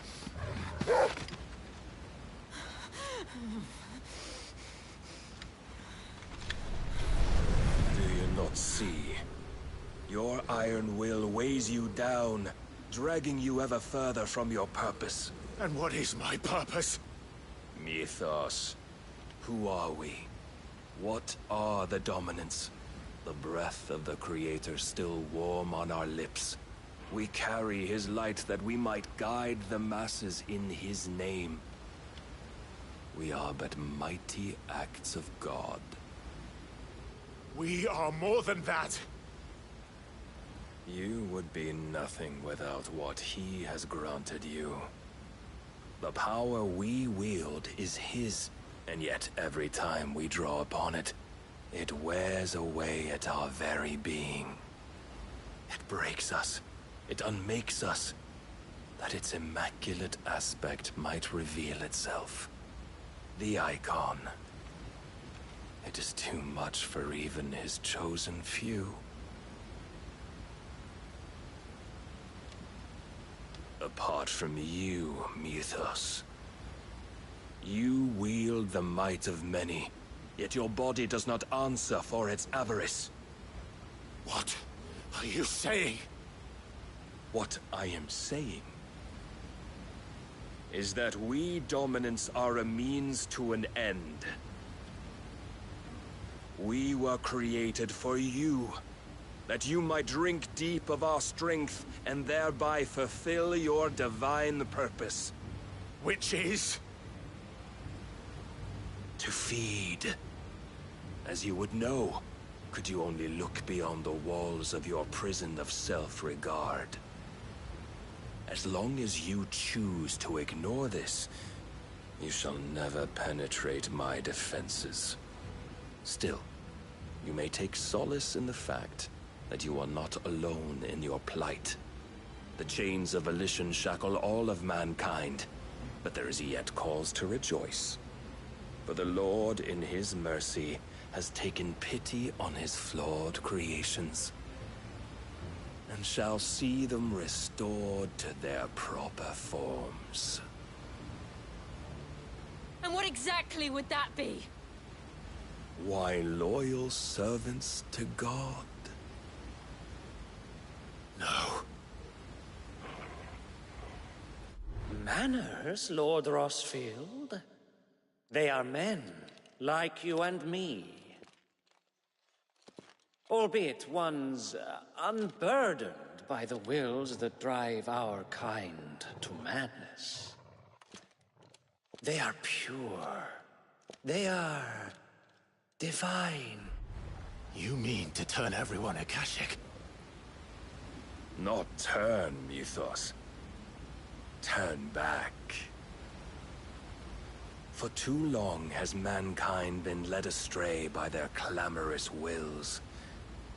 It is time they return to a world of quiet equality, where they might once more know salvation. Salvation? And abandon everything we hold dear? We don't need your salvation. We'll save ourselves, and we'll do it on our own terms. Not yours, and not your gods. With every defiant expression of your will, the tighter the chains of consciousness become. But perhaps that fact may be put to use.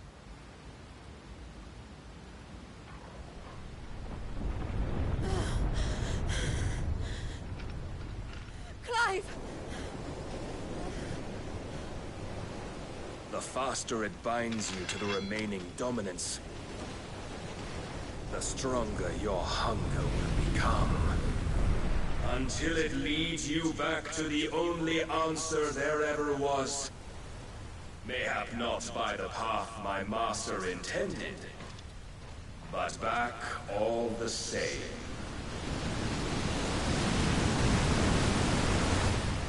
Ash is not far. I could freeze a path. You're in no fit state. Probably not, but I can try.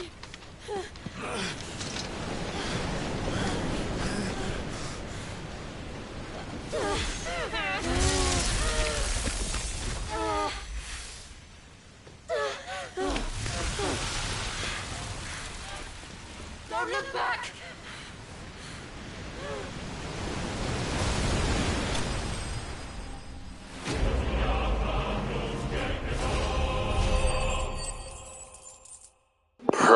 we got beat up, bro. Wow, like this dude Odin is on another level, bro. He is like type strong.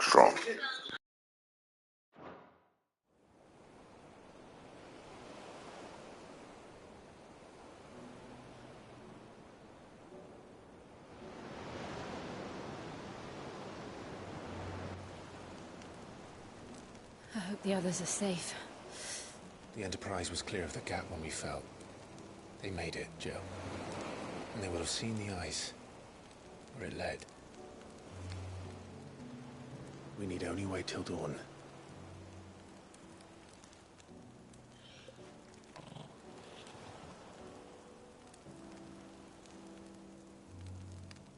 This is the second time Barnabas has bested me. I'm powerless against him. And maybe there really is nothing else for it but to give yourself to his master.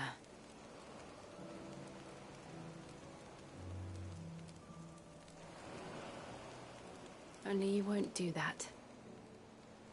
The Clive I know would never do that. So you believe? But do you really know me?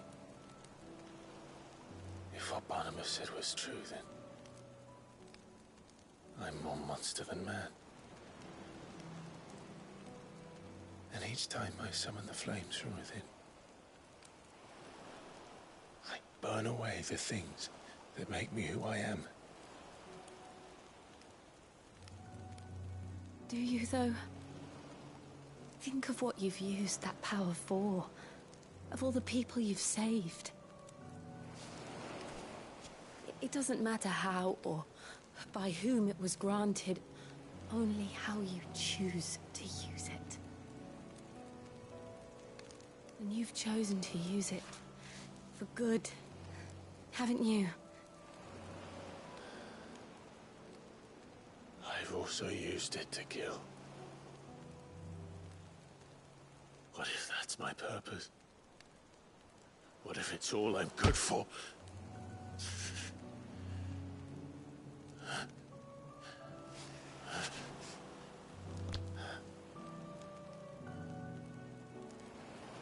You're still that same boy I grew up with. Always so eager to save everyone around you, and yet always so alone. Because you failed to realize the one thing that needed saving most of all. You, Clive. You.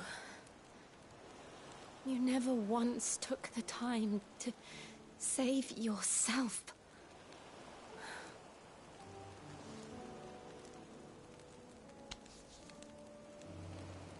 Myself. I think I might be beyond saving. No one is beyond saving. Provided they want to be saved. You fight to survive. And you survive so that you may protect those you love. It's what you do. What you've always done.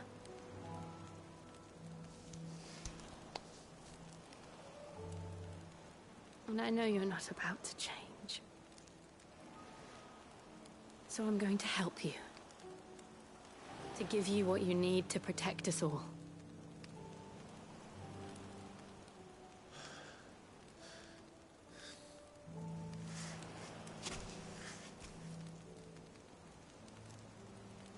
Jill. Are you sure?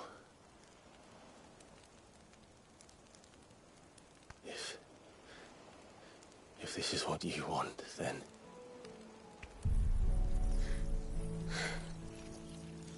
Don't worry, Clive. It is.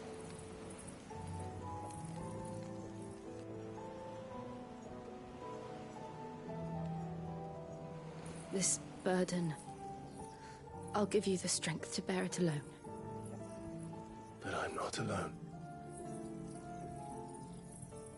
These burdens I carry, my sins, my pain, my sorrow. I see now that they are all a part of me.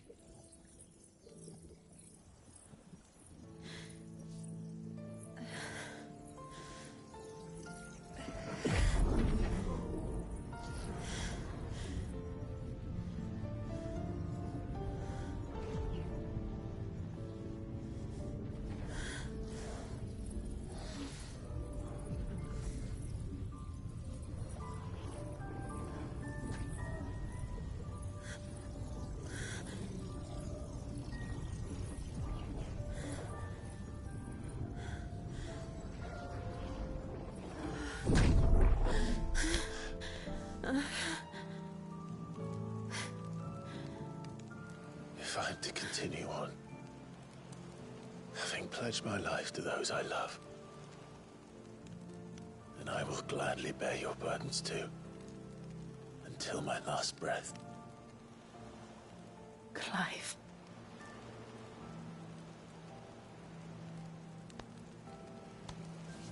I promise you, Jill, we will find a way to escape this fate.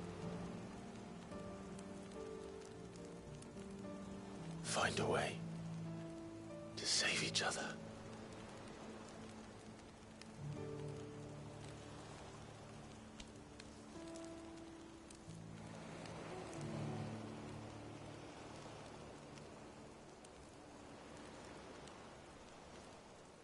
That we might one day look upon the moon again, together.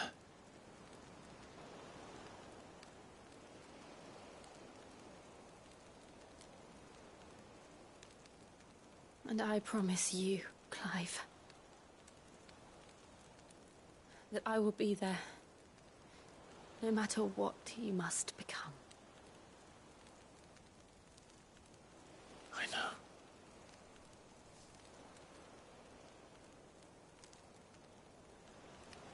I never thought a smile could bring me so much joy.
What of Barnabas?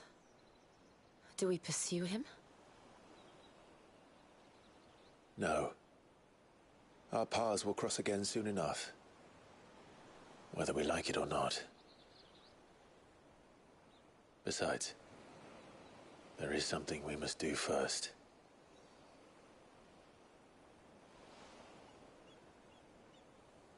Of course. Drake's spine. The last Mother Crystal. The Einherjar is at the bottom of the sea. Waloed won't dare move on Storm without her. But they know we're coming now. We'll need a plan. And a damn good one at that. Then let's go home and find one. Ash will have to wait.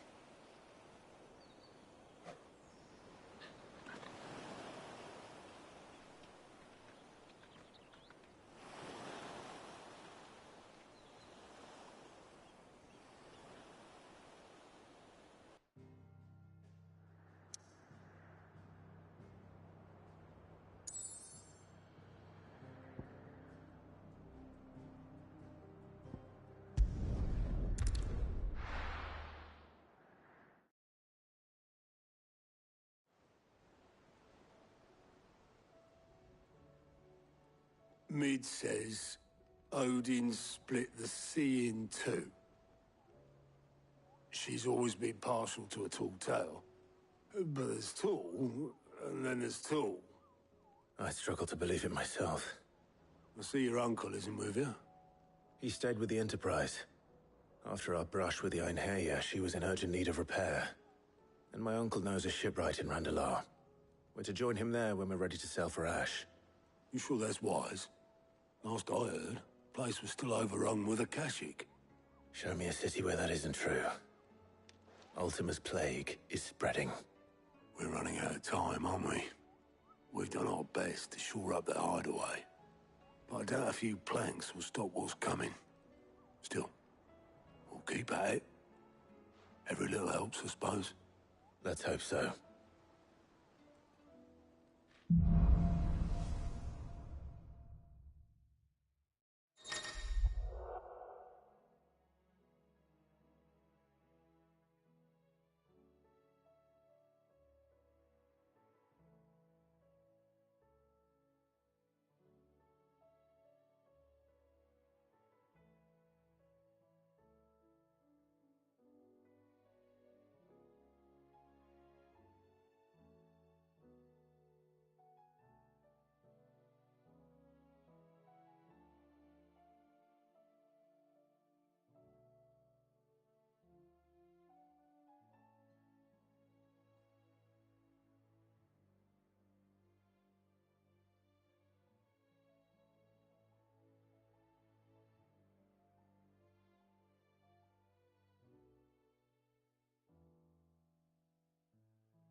I should visit Joshua, assuming Talia will allow it.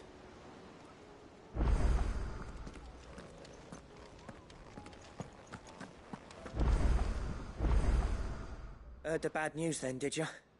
What bad news? About Dravost.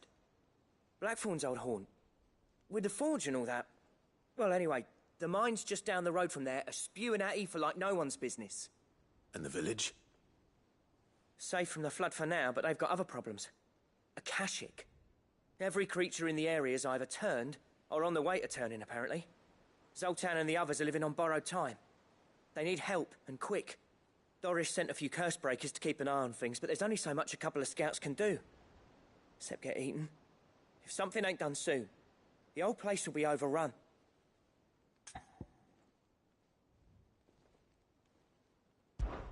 I won't let that happen. Didn't think you would. Does Blackthorn know? I thought it might be better if he didn't. He'd only do something stupid. You reckon we should tell him? No. It's better this way. Yeah, well, I can't stand about knowing what's happening out there, so I'm off. I'll see you in Dravost.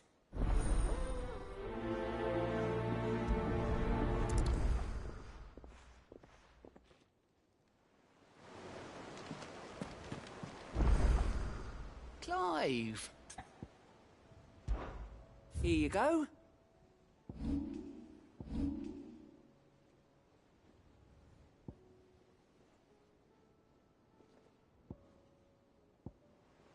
Seen enough?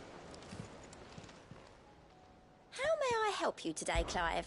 Come to claim your just desserts?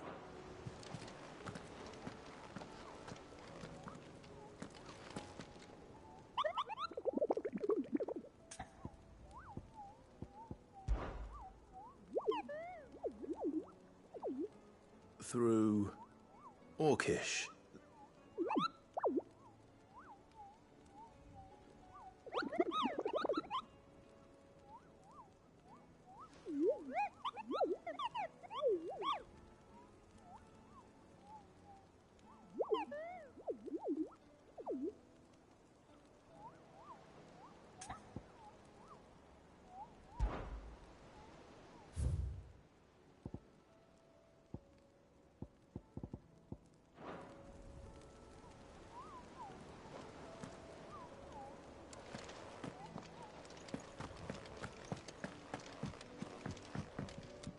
Clive. Allow me to educate you. One must understand one's place in the world.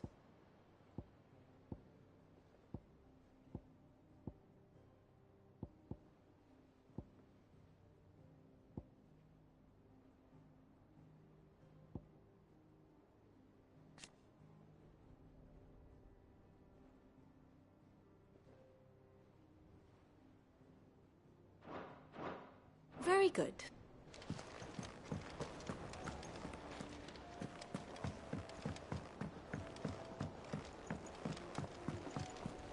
Covered in nicks and lumps, the lot of them. Come back.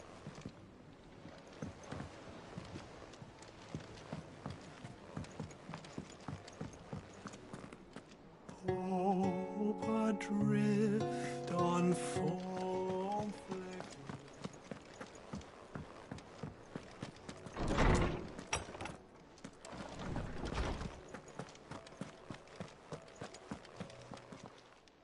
I was wondering when next you'd visit.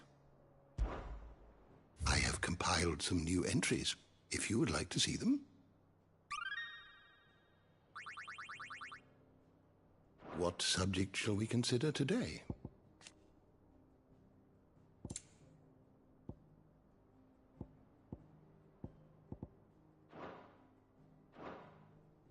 You are always welcome, Clive.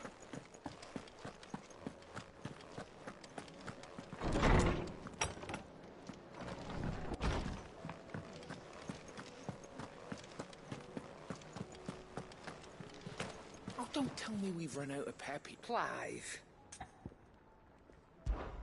Going purse weighing you down? It'd better I'll be here.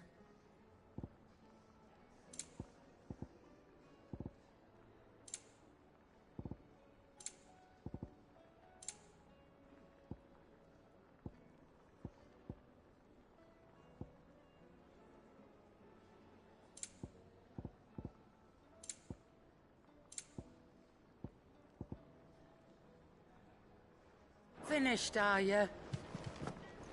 The stew's awful thin these days. Trouble with your gear, or... Yeah. The weight of all that shit.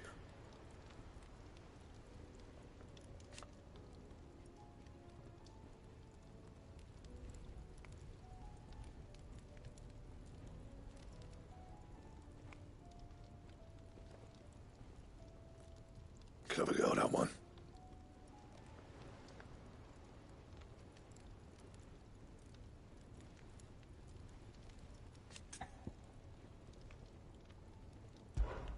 So, what'll it be? Not bad, if I do say so myself.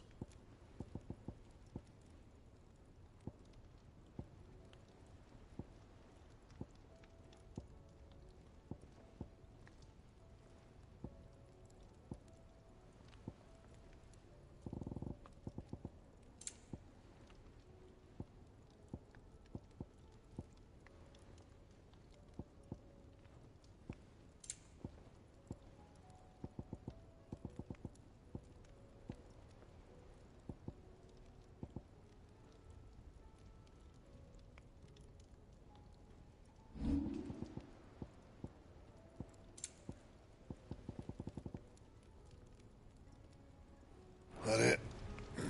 Fine.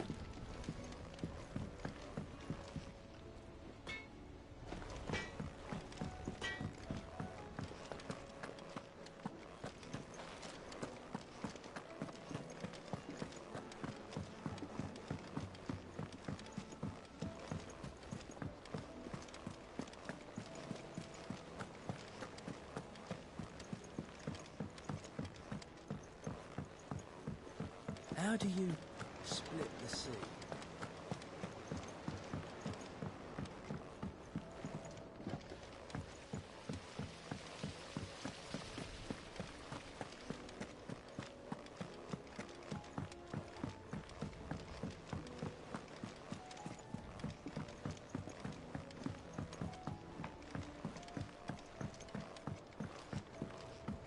With Canva in the hands of Akashic, Sid. Just the man I was hoping to see. Did you have a mo? Don't tell me. You need more bomb ash. Oh no, we still got plenty of that left. I'm working on bringing another one of the Chief's designs to life. This time, it's a new smelter. It's got a reverberatory hood over the top for additional thermo amplification and a system of reciprocal recirculatory regenerators that let's just say it gets very blimmin' hot. A heck of a lot hotter than anything Blackthorn's got in his forge, that's for certain. Only mithril engines get hotter, and you can't chuck ore in one of them and get metal out the other end. Trouble is, we won't be able to make out of any old rubbish, neither. We need the good stuff. And I hear you once helped Helena get her hands on exactly that. Any chance you could help me too? If it's for the good of the hideaway, I'd be happy to. Oh, it is. I promise you. So, what exactly is this good stuff you need me to find? We've got a couple of examples here. Spherical echoes, we call them. More fallen materials. So this smelter is similar to the mithril engine in more ways than one. That's right. They're a bit like the thermal helms. Fallen ceramics deal with heat like nothing else, see? And what's more, they're directional, transferring heat from the inside to the outside. But these things, they're all outside. If we line the hood with them, they'll reflect the heat right back into the furnace. We've collected as many as we can, and I know where we can get the rest. Trouble is, they're all watched over by their bigger, uglier cousins. So you want me to visit some ruins, destroy some echoes, and bring back the spheres they're guarding? That's it in a nutshell, yeah.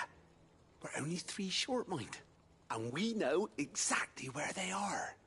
There's one up Amber Way, in that ruin that they call Lost Plume, and another in the Silent South, over in Dalmekia. Last one is in the ruins of Advent, which is in the Empire. All right then. Wish me luck. Will do. I'll be keeping all my fingers and toes crossed.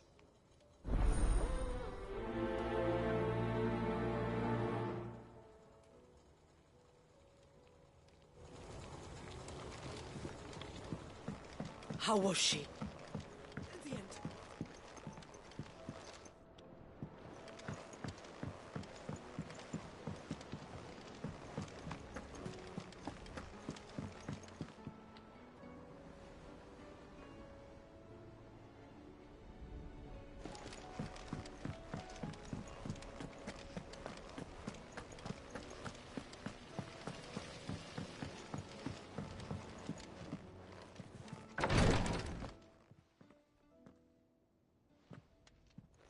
How are you feeling, Joshua? Better than I was. But not nearly as well as you should be. Your cuts and burns may have healed, but your body still bears the burden of every spell cast. And what would you have had me do? It was no ordinary foe we faced. It was the Warden of Darkness. Yet still, it was not enough. The king could have ended me at any moment, but instead chose to toy with me like a curl does a mouse. You underestimate yourself. Oh, it was crystal clear. Only one man established his dominance that day, and that man was Barnabas. I'm sorry, brother. That was ill-spoken. It's just, I have never felt so powerless. And when so many are looking to us for strength, perhaps the prince feels the same.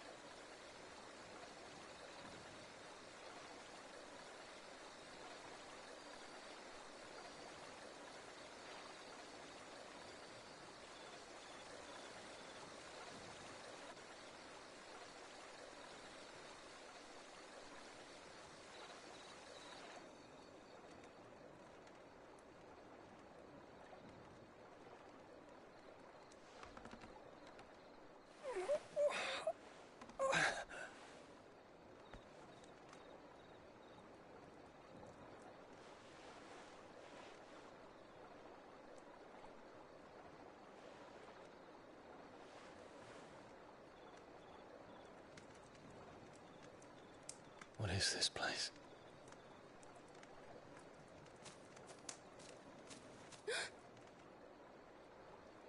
Don't move.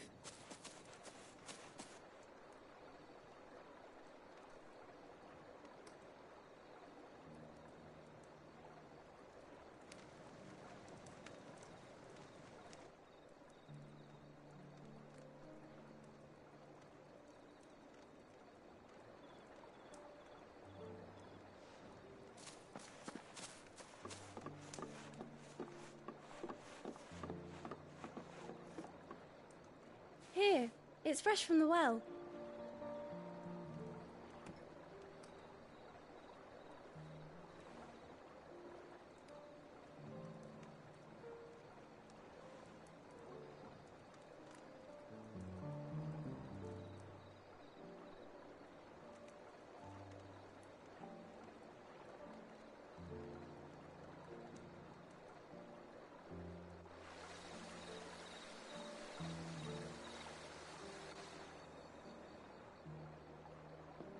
Grandmother told me spirits sometimes get lost, and that the lanterns guide them to their proper place.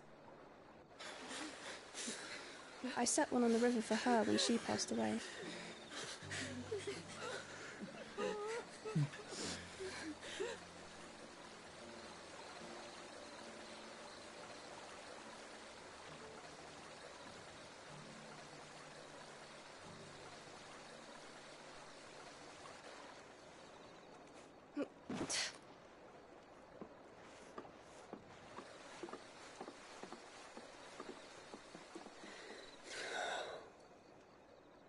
The fiend works from the shadows.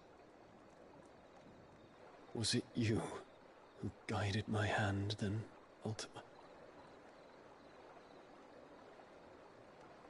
No, not you. This is my doing, my fault, my sin to bear. And for it, I must atone. Your hurts are healing nicely. It was my poultices that saw you well. You make them? And sell them, or try to. Earns me enough for bread, most days. Forgive me. I have nothing to... I know, but I couldn't just leave you lying there.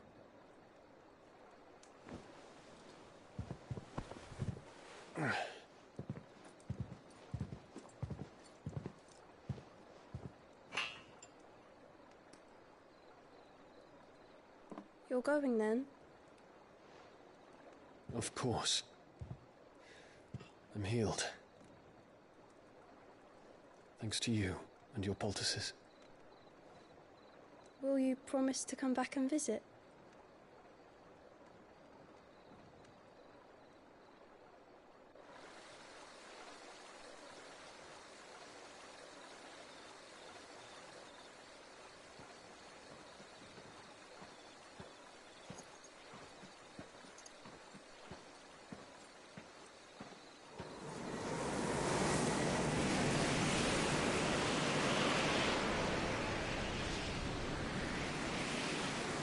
Well, Phoenix, it would seem that I owe you my wings.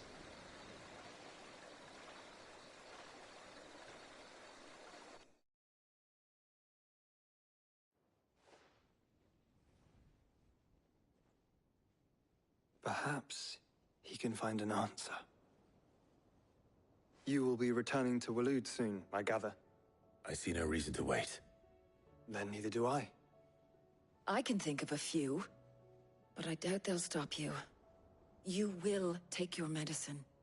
Of course, Lady Daya. Set on leaving already, are you? How long will it take us to get back to Ash? Dunno, about the same amount of time it took us to get here. Maybe less, if your uncle can find someone trustworthy to patch up the Enterprise. All depends on where we're putting into port, mind. Yes. It's not as if we can put ashore wherever we choose.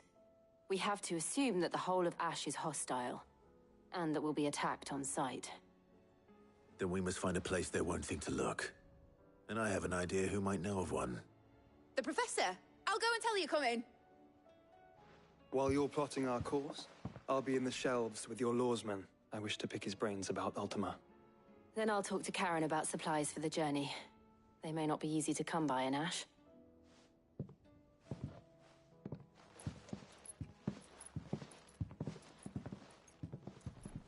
Your brother's body won't take much more of this recklessness. You know that, don't you? I do.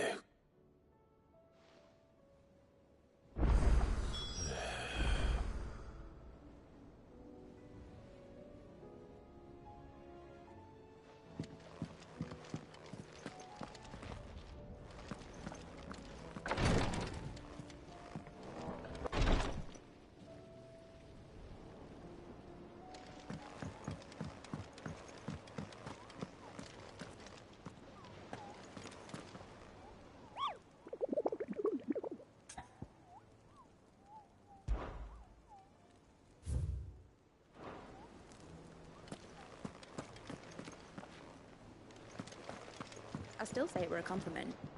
Say it all you like. It doesn't make it true. Ah, Clive. I was wondering when you'd arrive. Please tell me you've come to take our young prodigy here off my hands. I'm not here for Mid. I need information on Ash. Then why not ask Molly if you can look in one of her ovens? Go on. As soon as the Enterprise is ready, we'll be setting out for Drake's Spine. And we're going to need a safe place to land. Preferably one that won't see my ship blown to shit and splinters. If it were that easy, do you think Waloed would have resisted invasion for so long? Very little is known of Ash, and the information we do have is spotty and outdated. We have the good King Barnabas to thank for that. Waloed's borders have been closed to outsiders since the day he seized the throne. If there is anywhere safe to land, you won't find it on my map. And tell us what we will find. I'm sure you know better than we do. But no splinters. All right. If it will get you out of my hair. But interrupt me, and it's over. Understood?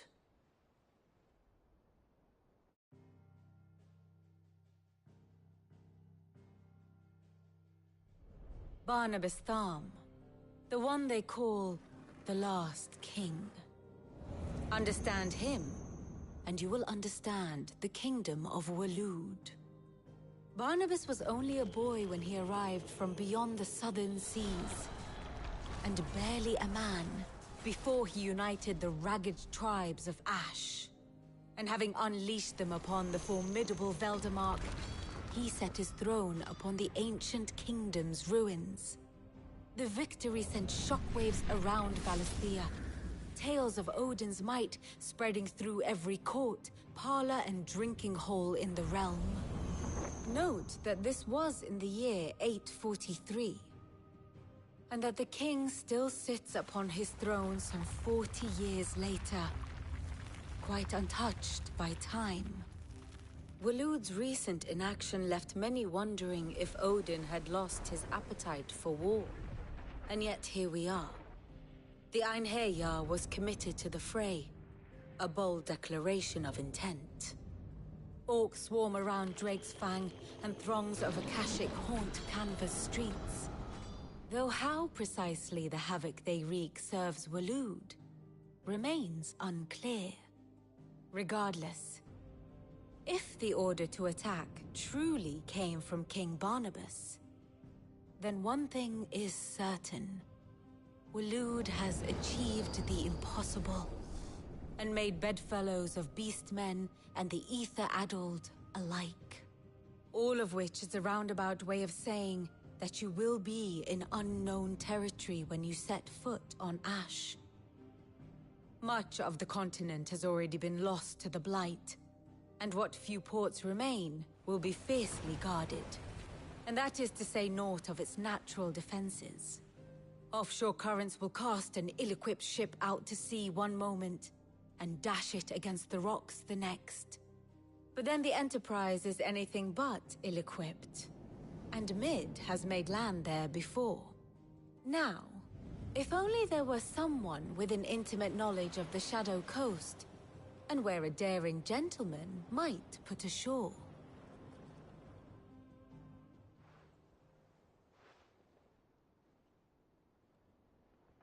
You see, Clive, you had the answer all along. Do you think you can get us back to that beach, Mid? Picked you up from it, didn't I? Not that it were easy. The currents were a right bastard. But then, if it wasn't hard, it wouldn't be worth doing, would it? Well said. Thank you, Lady Vivian. If a few morsels of common knowledge and a sprinkling of tavern talk are worthy of your thanks, I wonder what genuine intelligence might earn me. Probably more visits. Mid, I need everyone in the ale hall now. I'll fetch Joshua from the shelves. Aye, aye, Captain.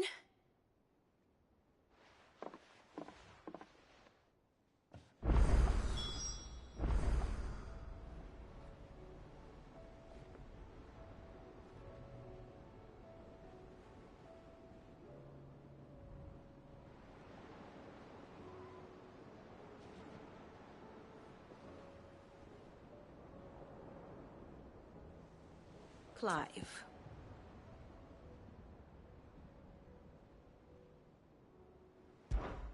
How may I help you today? Study it well, Clive. The state of the realm is ever-changing, Clive.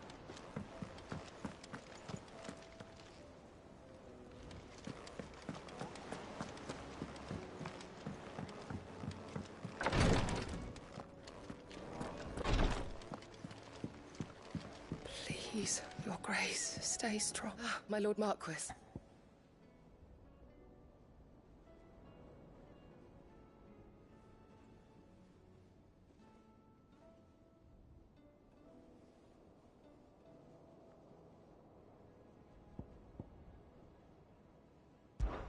Your companions are kind indeed.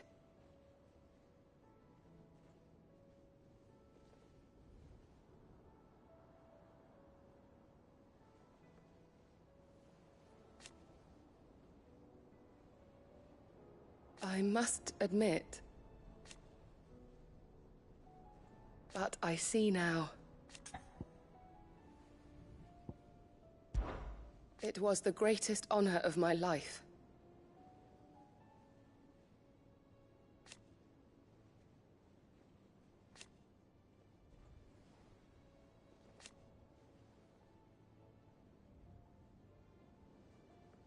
But now... So I bid you.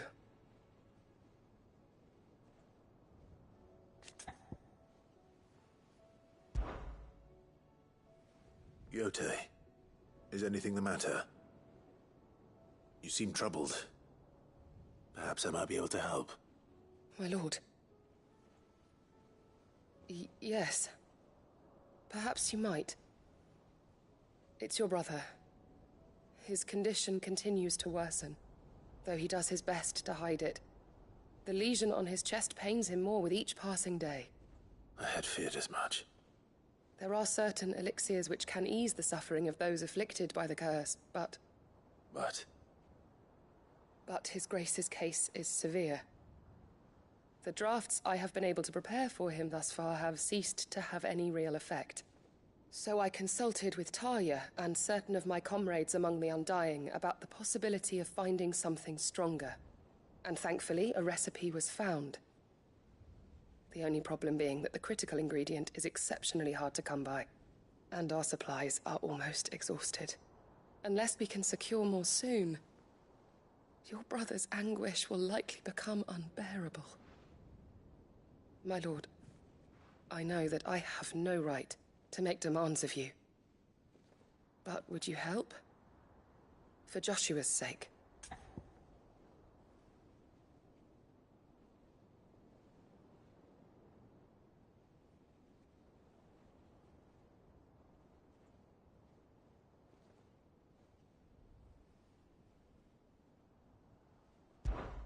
For Joshua? Anything. Thank you, my lord. So, what is this critical ingredient? A rare herb by the name of stonerwort. It grows only where the ether is densest. The vigor it stores in its stems helps to counteract the curse. We discovered a patch near the aqueduct in Rosaria. But alas, yet more ether has erupted from the earth there recently, leaving the whole area flooded. The search continues for a new source. One that we might reach without being turned. So it's only that you can't reach it? The stonerwort itself is unharmed by the flood? Well, yes, but... Then I shall go in your stead. But, my lord... You've yet to find another source, correct? So for now, the aqueduct is our best hope. Besides, I'm a dominant. The ether can't hurt me. Well, if you're sure, my lord. Stonerwort is easily identified by its blood-red blooms. Search around the aqueduct, and you're sure to find some soon enough. I shall remain here and prepare the other ingredients.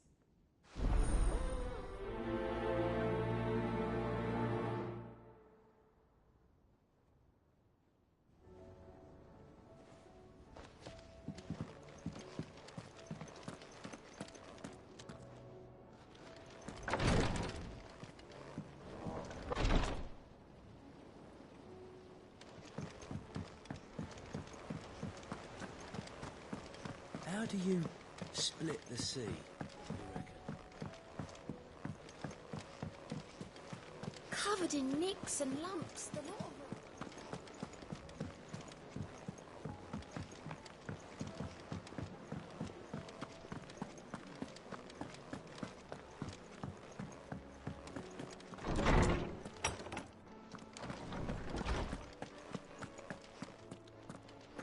I have no reason to assume otherwise.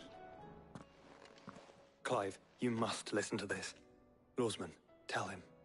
Do you recall when we spoke before on the divinity of Ultima? Well, it inspired me to delve deeper into the subject. And what I discovered appears to agree with the findings of His Grace. You will recall that my quest to uncover Ultima's origins began with the mural at Phoenix Gate. But while I've always known it to be important, its secrets have heretofore eluded me. Now, however, I believe I know where to find the more complete example. One that will reveal all we seek. Master Clive, have you ever in your travels chanced to hear of the Circle of Malleus? I would think not, few have.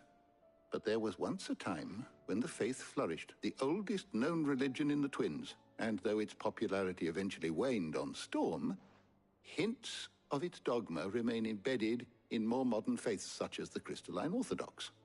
Wait, you said it waned on Storm. What of Ash? Religious monuments are often torn down or repurposed when new faiths rise to prominence. But if no new faith arose, then perhaps the ancient temples might still stand. And so, you see now why I must accompany you to Waloed. It would appear the past still has much to teach us, though in this case, it would not have been possible without the musings of Moss. To think that you carried a copy of my old mentor's chronicles all along. I am relieved to discover it in good hands. I shall guard it with my life. Joshua, if you're finished here, join me in the ale hall. I need to speak to everyone before we leave. Right away.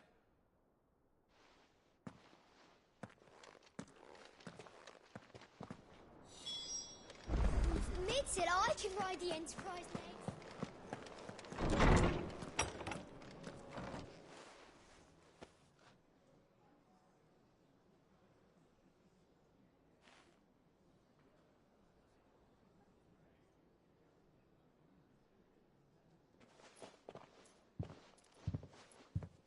My apologies.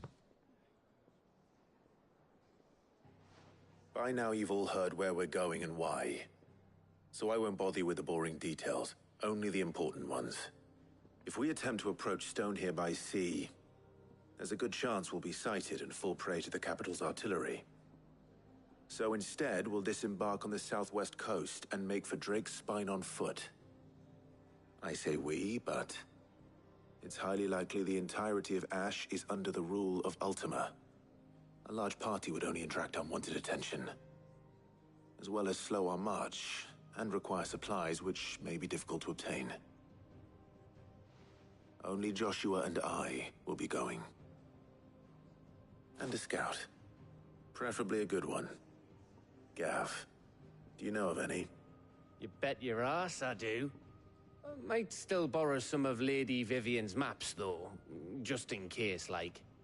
Once you've dropped us off at the Shadow Coast, you need to retreat into neutral waters, fly merchant colors, and stay inconspicuous. If you sense any danger at all, you leave us behind and return to Storm. Inconspicuous is my middle name. But like hell am I leaving anyone behind. The ship ain't going nowhere till your scurvy mugs are smiling on deck. Jill, the Enterprise will appear a tempting target for royalists and pirates alike. You're to stop anyone boarding. Don't worry. I'll keep the ship and her crew safe. You'll be needing passage home, after all.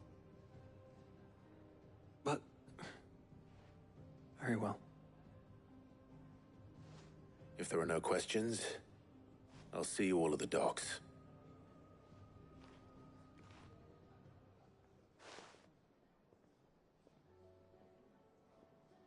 Let me know when you're leaving. I want a word before you go. Of course.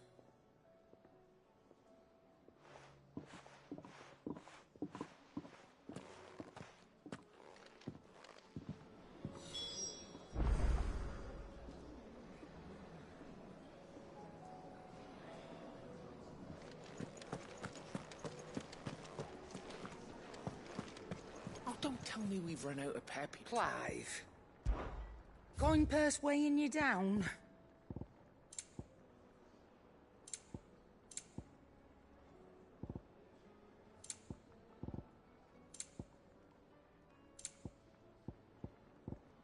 Finished, are you?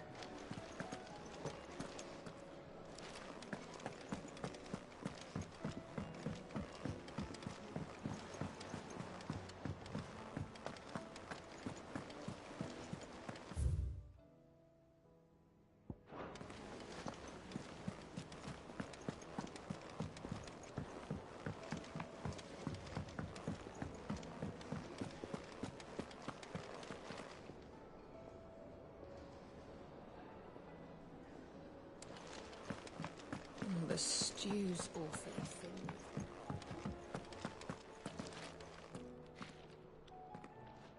My Lord Marquis, I heard about Eastpool. That some of my fellow Guardians are to build a new home there, both for themselves and for Madame Martha's bearers. Is it true? It's true. The village is to be rebuilt. I have many fond memories of Eastpool. When I was a child, we would visit my aunt and uncle often. They would lavish attention upon me as if I were the son they never had. I went to see Aunt Hannah after my uncle passed away, but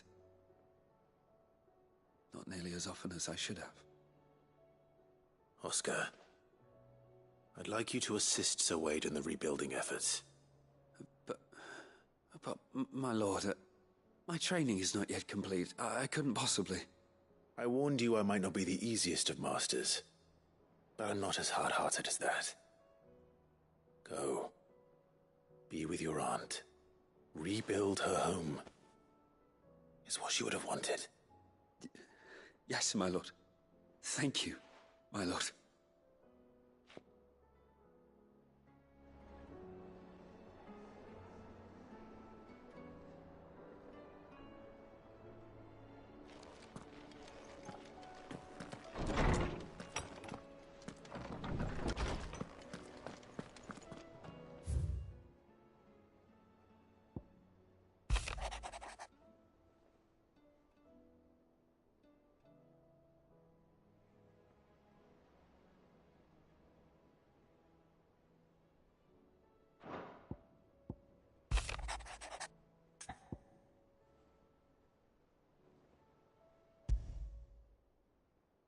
There's no way of knowing if Doris will confide in me, but I can speak to her at least.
Where are you?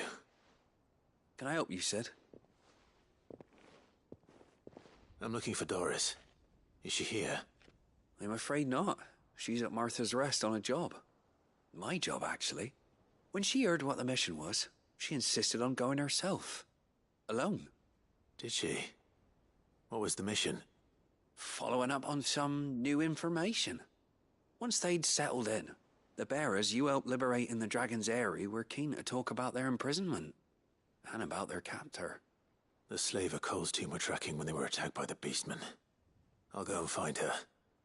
She's at Martha's Rest, you say? If she's not moved on already, yes. I hope everything's all right. Why would Doris insist on going alone? Maybe Cole was right to be worried.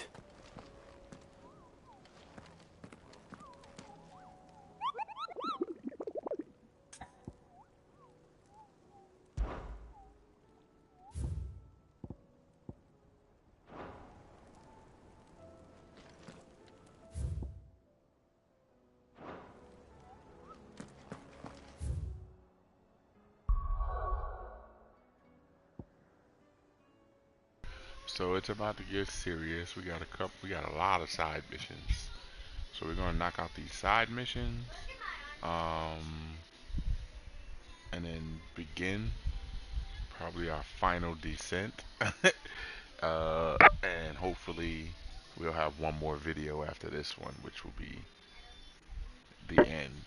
But so far, Final Fantasy 16, amazing. We might change up some of my icons. We got ice now. You know, I want to mix that fire with ice. And I don't know what else to add because I really don't want to get rid of Gerudo. Gerudo is really, he's pretty good, Gerudo, but we'll see what happens. You already know. Let's get it.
Torgal!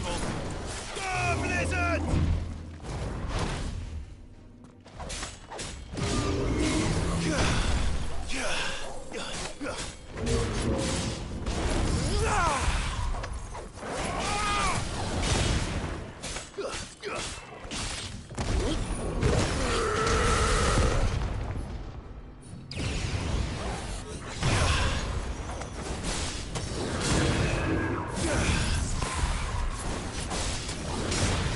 Yeah.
covered in nicks and lumps, the lot of them.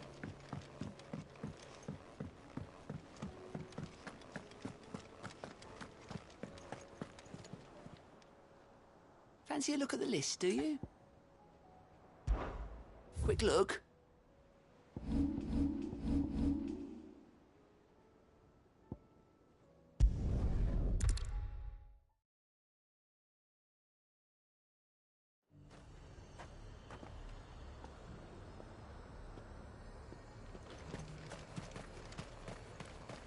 Sell anything today?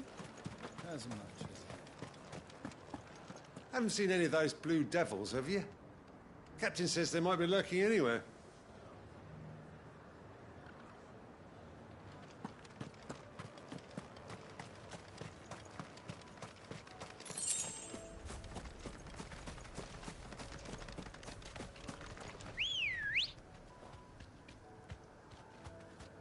Come on.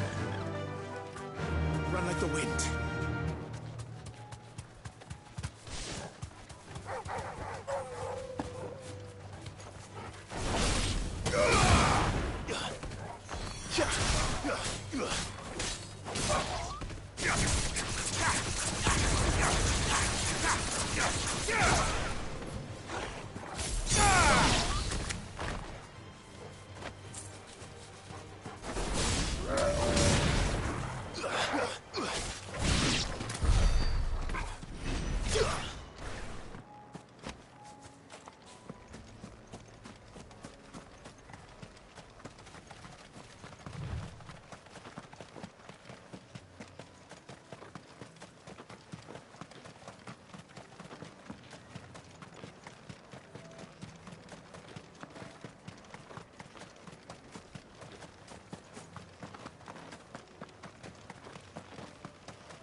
I'll need to deal with these ones first.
To find this spherical echo.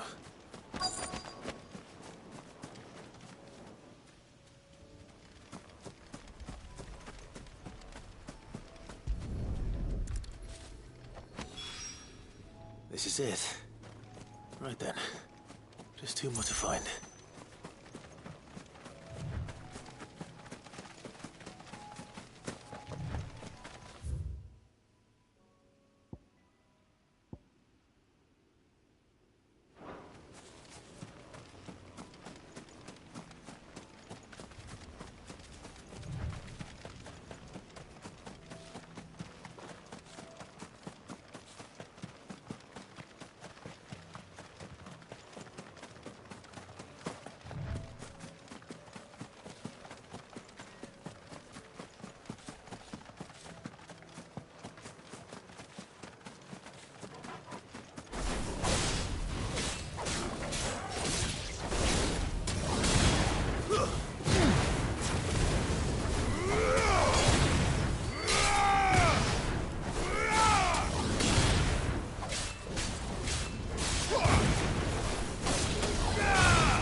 Mistakes.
The High Cardinal, here in North... It's that shouting I heard from the barracks.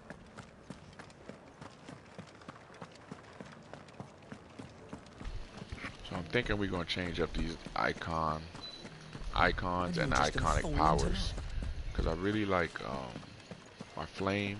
I like Garuda, and I like Titan, but I do like Shiva. So. Oh, Clive, what am I to do? My wards and I may soon be without a home. What's happened?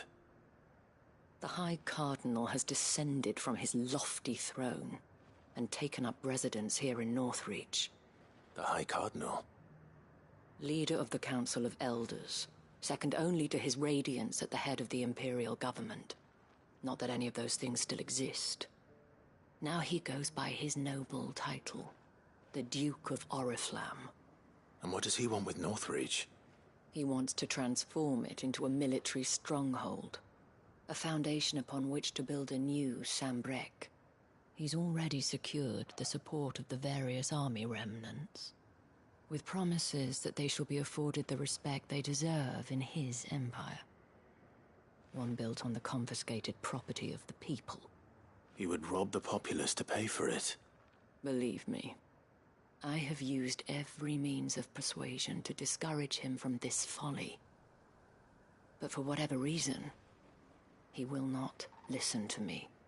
What does Captain Philippe make of this? When the town was under attack, it was him the soldiers rallied around. Couldn't he use that influence again?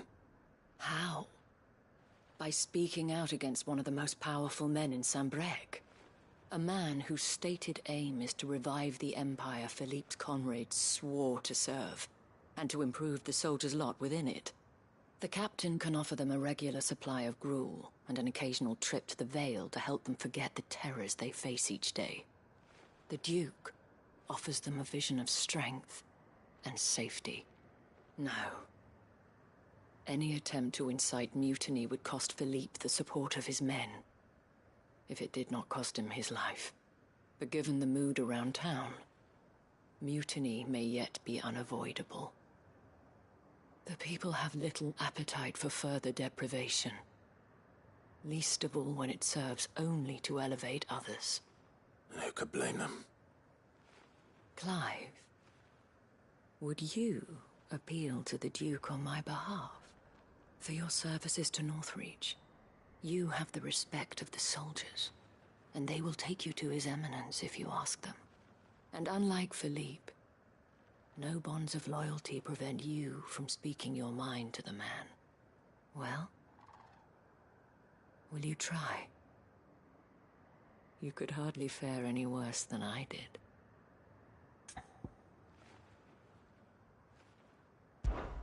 I'll see what I can do. Thank you, Clive.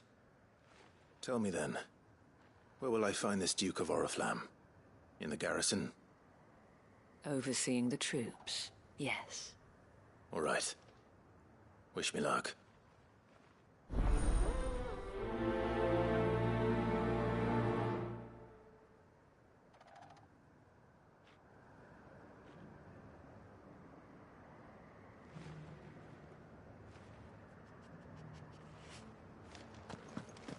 I may have met this Duke before, at the Remembrance Ceremony.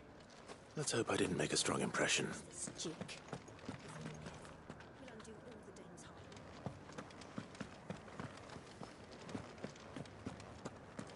And you're just gonna fall into line? Do you think he was the only one who survived? Does it matter?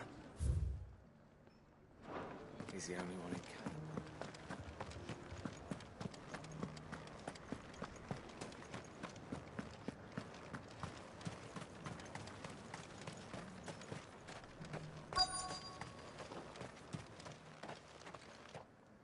Halt!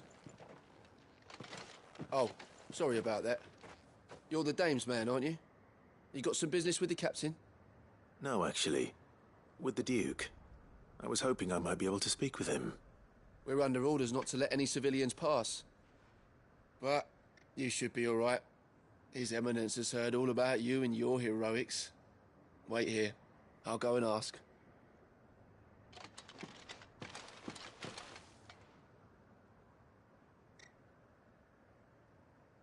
So, you are the sellsword who lent his aid to the garrison. The Empire owes you a debt, and I shall see it repaid.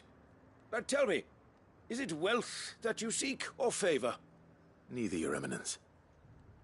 I thought only to inquire about your plan to turn Northreach into a stronghold. Ah, I see. You are worried the expanded garrison will render your services redundant. Yet you needn't be. A proud fighting man like yourself shall always have a place here. Pride of place, in fact. For too long has the contribution of the noble soldier been under-reckoned. But no more.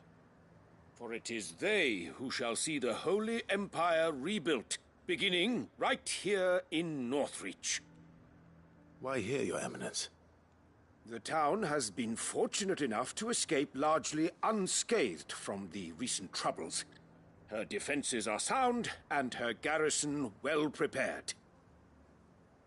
Which is more than can be said for Oriflamme or Twinside. The Empire wants for a capital, and I believe Northreach to be the perfect place. With Caer Norvent as her citadel. Once we have seen to the refortification of both the town and the castle, we need only build a wall around both to create a city that would be the envy of the twins. Plans are already underway for the construction. Soon enough, these thralls shall learn that they are no match for the might of Sanbreque. I fear you underestimate how dangerous these creatures are, Your Eminence. Should they return in force, you will need all the people of Northreach to come together in defense of the town. Something they may be loath to do if they've been deprived of their worldly goods. The people will do as their leaders command. If Sanbreque is to be rebuilt, she will require a functioning government. One whose authority is beyond question. That is why this levy is necessary. So that any man who wishes to join the army might do so and be fed, outfitted, and paid as befits a defender of the Empire. And yet there are those who persist in peddling the treasonous lie that I seek to steal from the people and drive them from their homes. I suspect they're afraid of losing what little they have left. Precisely. The common folk have little and less, and you mean to deprive them of even that. You would sow the seeds of your new empire in your own salted earth. Sabine, we have discussed this. Yes, and I told you then how putting the empire before her citizens would lead only to revolt. Without an empire, there are no citizens. And in yours, there will be only beggars. Is that what Griga wills for her people? Do not take her name in vain, Sabine. I'll come back later. A citizens' revolt. I wonder what the people really think of the Duke's plan. It wouldn't hurt to ask them, I suppose. Let's begin with those on the other side of the wall. Sabine, you are embarrassing.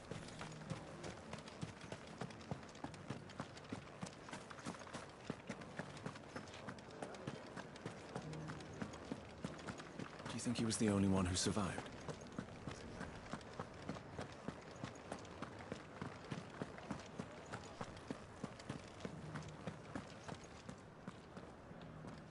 All right there. What is it you're after, sir? Just your opinion, actually. I wondered what you thought of the Duke of Oriflamme. Oh, him. Not much. None of us traders do.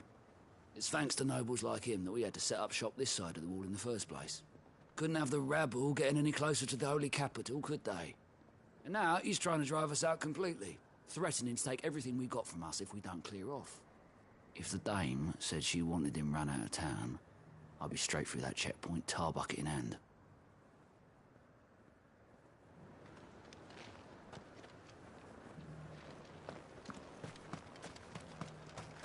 The Dominion's all but done for. I've been hearing a lot of talk about a certain duke. Nothing good, I'll wager. Going around acting like he owns the place. And with hardly a word to the dame. This is her town, not his. I take it you'd rather she was in charge. As far as I'm concerned, she still is. Just need His Eminence to sod off back to Oriflamme.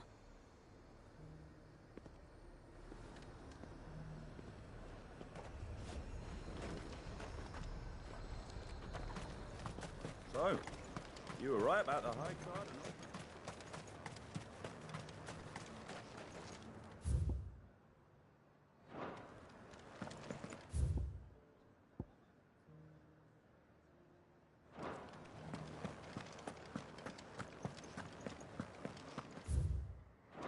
Half of what comes in is barely fit for pressing.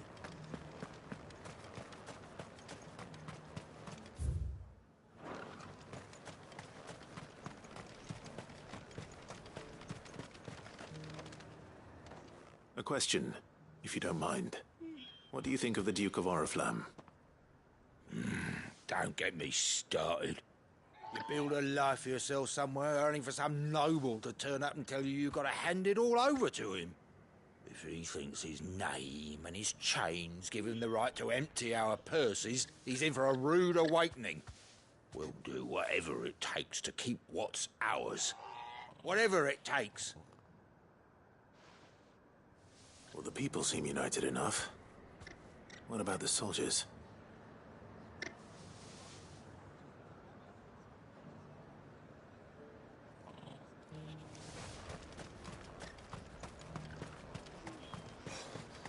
And to think.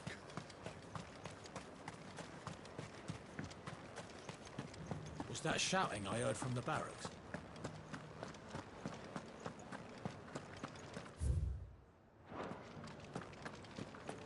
Do you think he was the only one who survived?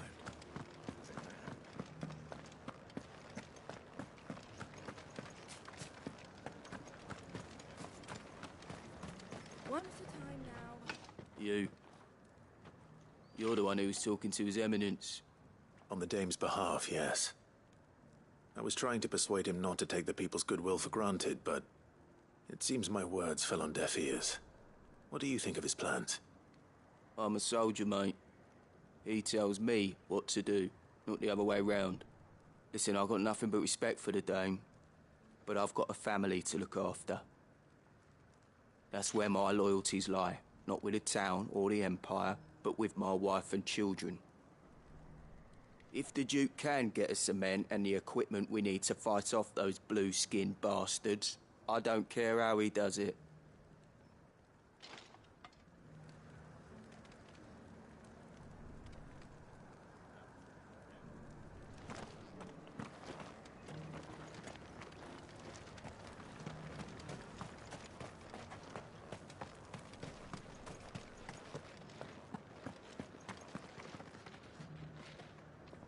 We already have a leader in the town.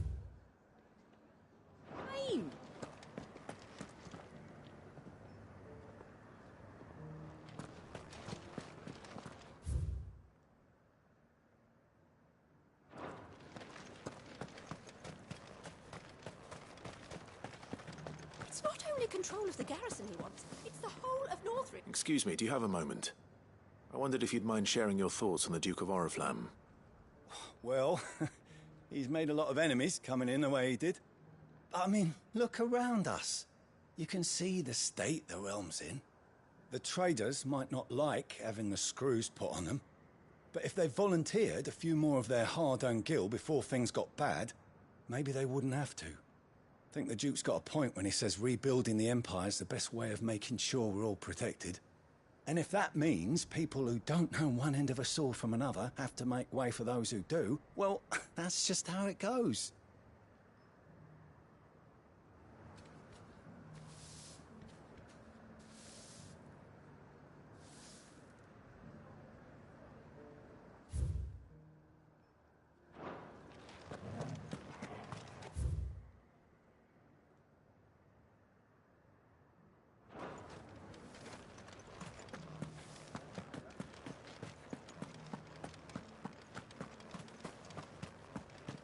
Well, What do you think?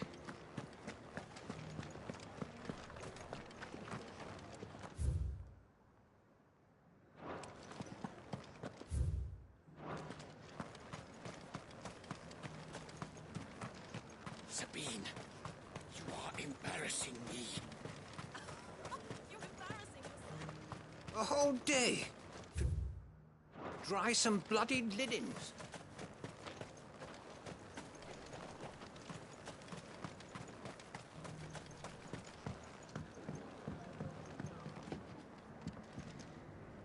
I hear the Duke of Oriflamme plans to turn this town into some sort of fortress.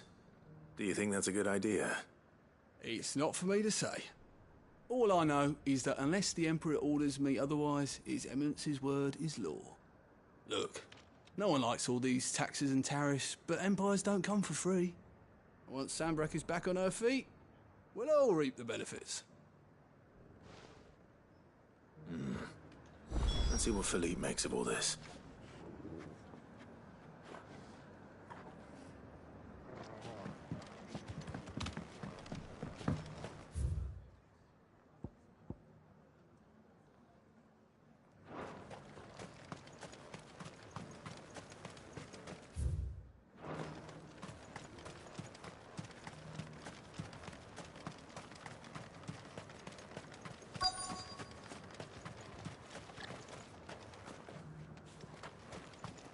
Welcome back.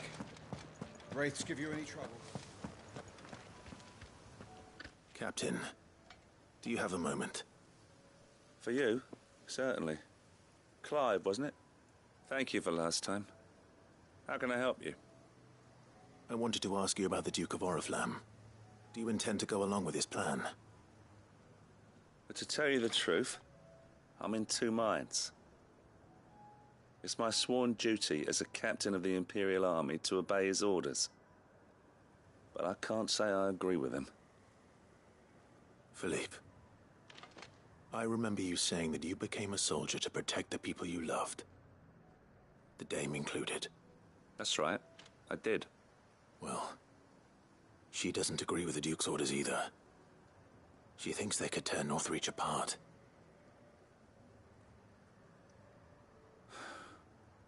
And she's probably right. Thank you, Clive. I know what I need to do now. Protecting the people I love is what matters. Doesn't matter how. Well, duty calls, so I better go. Thanks again.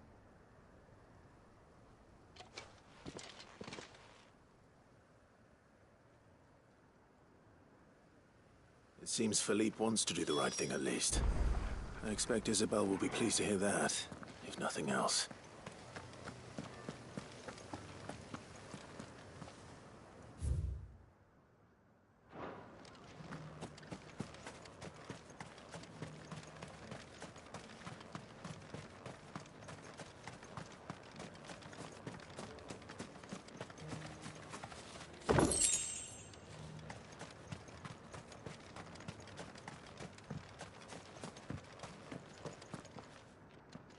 Ah, Clive.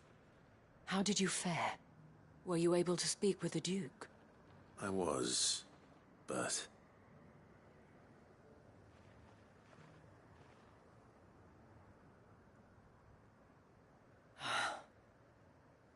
So Northreach is to be a fortress after all. Well, it will certainly help to hold back the thralls. There's no denying that. Though I doubt it will come as much consolation to the townspeople whose worldly goods are confiscated to pay for it. They deserve to be heard, Clive. To have a say in this new empire the Duke means to build. Sadly, His Eminence values their obedience more than their opinions, and hopes to reassert the authority of the state. I fear he sees the people as mere pawns on his chessboard to be sacrificed for the greater good. Needless to say, they themselves are of a different opinion, and would rather their destinies were in your hands. The soldiers, meanwhile, are content to follow their orders. And not just because of the Duke's rank, but because of his vision. I thought as much.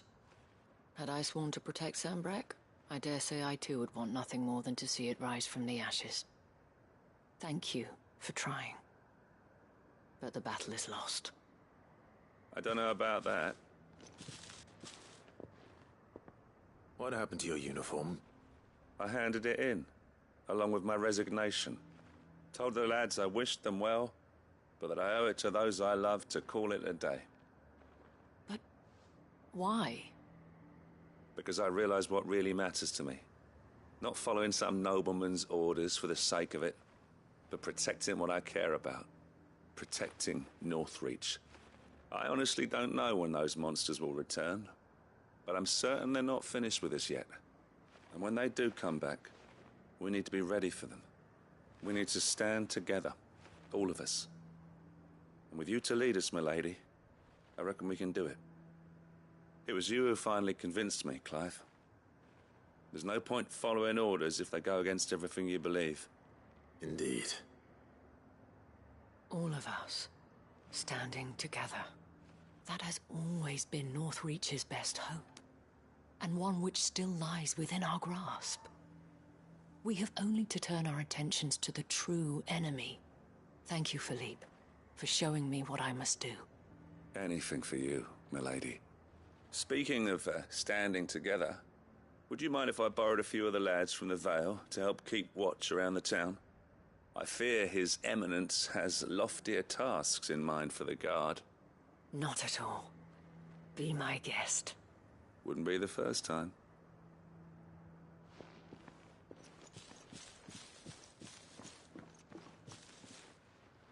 There may be hope for Northreach yet. Especially with men like you and Philippe to champion our cause. I, for my part, shall continue to work upon the Duke, in the stubborn belief that I might still tempt him into joining hands. But I suspect I shall have to call upon your aid again. Until then, Clive. Until then?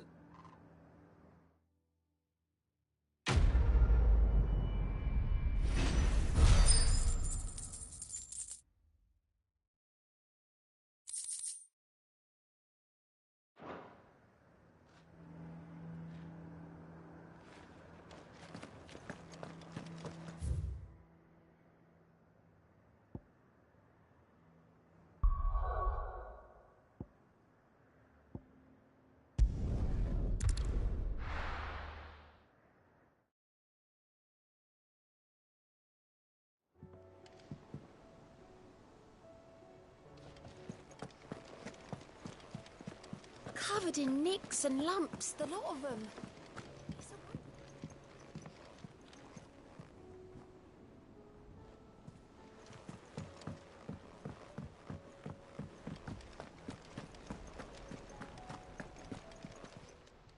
Clive!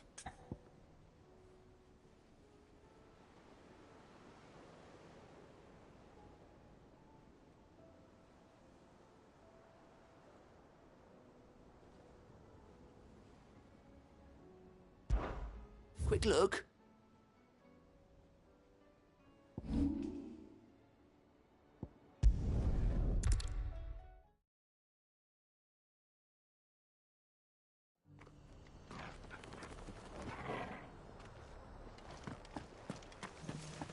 Nora should be somewhere nearby.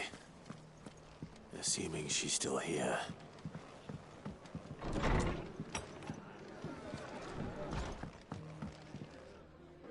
Ah, Clive, I was just about to send for you. I'd like you to take something to Sir Wade up in Eastpool. Seeds for planting. Thought it was about time they started growing their own food. I'll keep providing them with whatever they need in the meantime, of course. But if Eastpool's going to survive, it's got to be able to fend for itself. As have those poor bearers. They've lived their whole lives in servitude, but now they're their own masters. Small wonder they ain't got the foggiest how to provide for themselves. So it's up to us to teach them.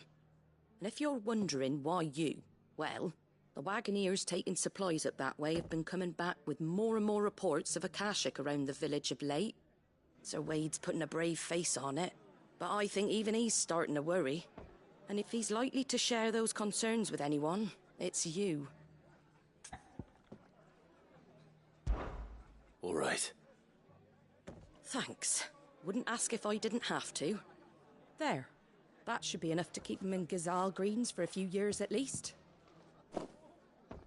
Gazal Greens. Not the most mouth-watering crop, I'll admit. But they're hardy, they grow fast, and they fill a hole.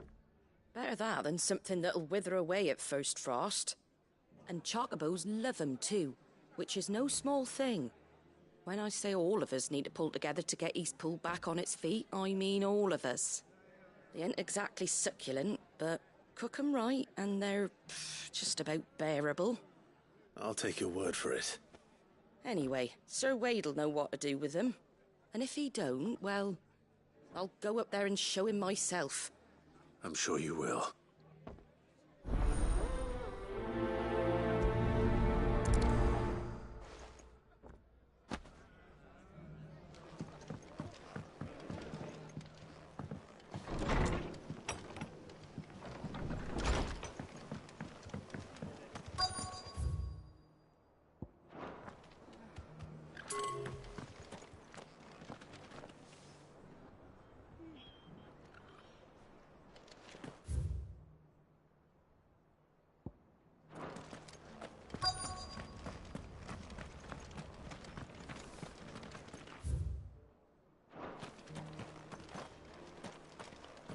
The world seems to be changing so fast lately I can hardly keep up.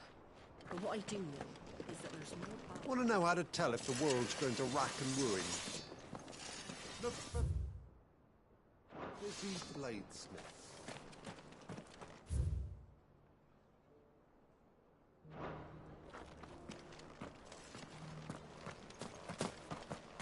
It doesn't still hurt, does it? Oh, I found it. It's been a pleasure, Doris. Just like old times. I'll give your offer some thought, my lady. How goes the investigation? Sid, what brings you to Martha's Rest? You. I heard you were out here on your own, tracking our slaver. I trust you're being careful. Of course. And it had to be me. The bearers from the Dragon's Eyrie confirmed a long-held suspicion of mine that the slaver we've been tracking is an old acquaintance. She's no fool. If we'd come in force, she would have spotted us straight away, and then vanished without a trace. That was her just now, wasn't it? So, was it a fruitful reunion? I'd say so. She tried to recruit me. Seems her time in Rosaria is coming to an end. She's abducted bearers from across the region and is looking to smuggle them back into Sambrec. After her brush with those beastmen on the road to Northreach, she hired herself an Imperial escort, which she wants me to join. She's dangerous, Sid, but I think I can stop her. Then I'm going with you. I'll take care of the escort. You can see the bearers to safety.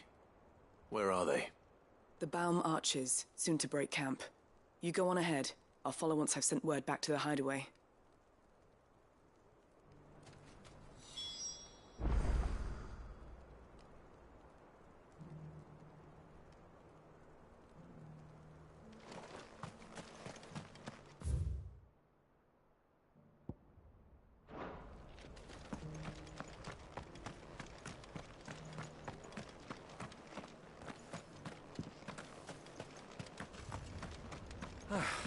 Just because the heavens have gone to wreck and ruin it. What are you after?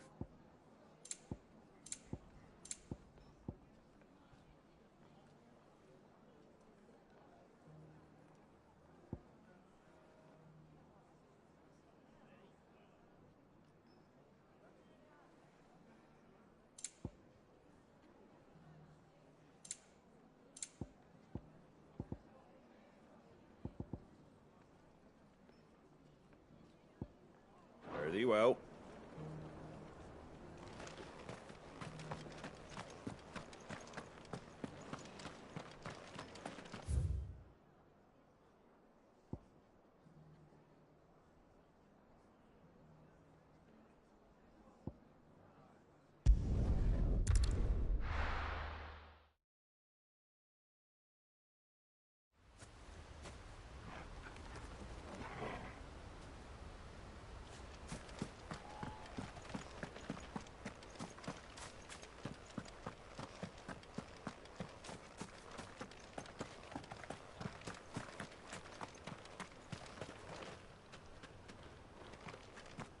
Ah, Lord Rossfield.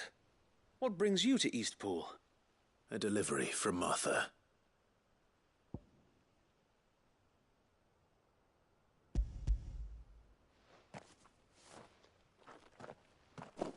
These are Gizal green seeds. Martha's keen to cut the apron strings, then, is she? I jest, of course. You see, I had thought we might be able to revive the old wheat fields, but they'd long since gone to seed, only without the seeds. Martha was hoping he might be able to show the bearers how to plant and tend these, so that they'll be able to fend for themselves. That's not a bad idea. These bearers had only recently escaped their bonds before we brought them here. They know little of freedom, of providing for themselves and their loved ones. Unless we teach them how to live like free men, I fear that all we have achieved in bringing them here is to exchange one master for another. Not that myself and the Guardians have been the best example to them so far, subsisting almost entirely on Martha's charity as we do. It's about time we all started to provide for ourselves, bearers and Guardians alike. Unfortunately, we've been a little too busy of late to focus on much besides bolstering our defenses. There have been alarming reports of... The Horde is closing in. They're coming, Sir Wade, all of them. Damn it all, I thought we'd have more time. Gather the men in the square. Send to the rest for reinforcements. Yes, Sir Wade. The Horde. A Kashek, a veritable legion of them. They've been seen prowling around the northern reaches for a while now. We don't have the numbers to hold back a swarm that size. I had hoped to build a perimeter wall so that myself and the Guardians might be able to defend the village, but... Now you're out of time. Precisely. If reinforcements from the rest arrive before they do, we may just scrape through, but I fear that's rather an enormous if. What if you could call on reinforcements from Eastpool? You mean the bearers? We brought them here so they might live, not die, fighting for their lives. So wait. You said you lack men to defend the village. Are the bearers not men? Do they not wish to see Eastpool saved? Though they may not be trained soldiers like your Guardians. What help they are able to offer could still prove the difference between victory and defeat. You're right, my lord. I will appeal to them.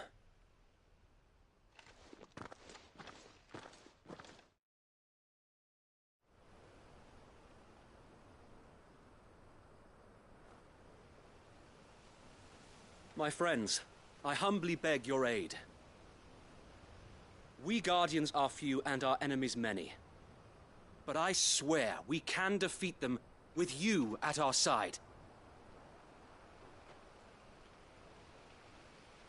You would send us to the slaughter, to serve as bait for those fiends so that you and your men might be spared.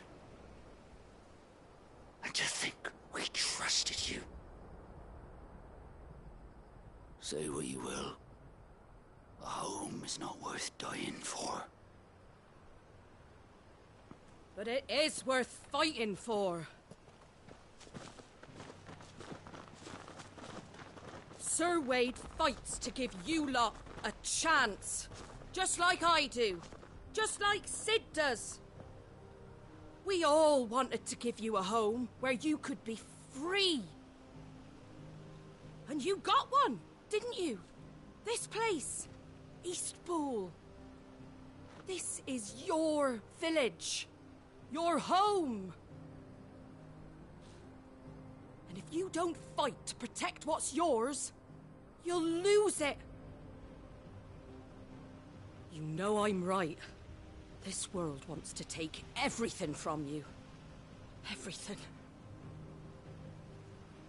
Your homes, your freedom, your very lives. So then, are you going to stand by and let that happen to you? Are you going to accept fate like good little Bran did and die, having never stood up for yourselves? Or will you fight like free men and women?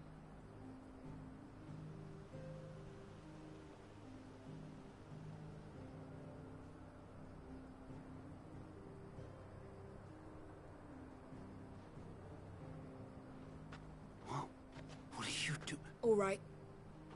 Give me a sword. I never dreamt I'd have a home of my own. And now that I have, I don't want to lose it. I will protect what's mine, or die trying. We all will. Free men and women, fighting together.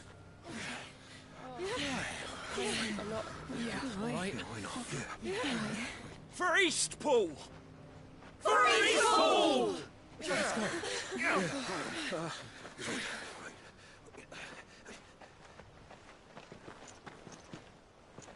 Thank you, Martha. Don't mention it. Just promise me one thing. That you'll show them how freeborn fight.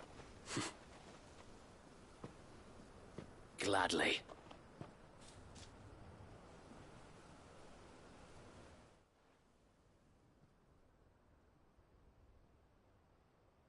Well, if it was numbers you were lacking, you certainly won't be now. Thanks to you. Me? Oh, I just love the sound of my own voice. Lord Rossfield, my lady, we're ready. So what's the plan of action? We'll divide our forces into several small detachments, each made up of guardians, bearers, and guards from the rest. These will position themselves at strategic points around the village. Upon engaging with the Akashic, each detachment will keep the creatures occupied as best they can, steadily retreating all the while. You're going to lure them into the village? I am. We will have neither the time nor the resources to treat the wounded, so injuries must be avoided at all costs. Instead, we will focus purely on defense at first. By coordinating our withdrawal through the use of messengers drawn from among the bearers, we will aim to have the swarm converge at a point of our choosing. With luck, that point will be the village square, the perfect place for our most able warriors to surround them and fall upon them, and for you and I to finish them off. A sound plan, but one that'll require a leader with a cool head and strong nerves to coordinate the retreat. I'd say you have both in abundance, Sir Wade, but you'll be needed. Please, leave the last of the fighting to me. Ha! And let you have all the glory. Sir Wade! They're here! Then you know what you must do. We work together, everyone playing their part, each shielding the other that no man might fall, that Eastpool might live on. For Rosaria! For Rosaria! We've no time to argue, my lord. I'll do as you ask. And I will do as you ask. Suppose we'd better do our bit too, then, eh? Right you are, Martha.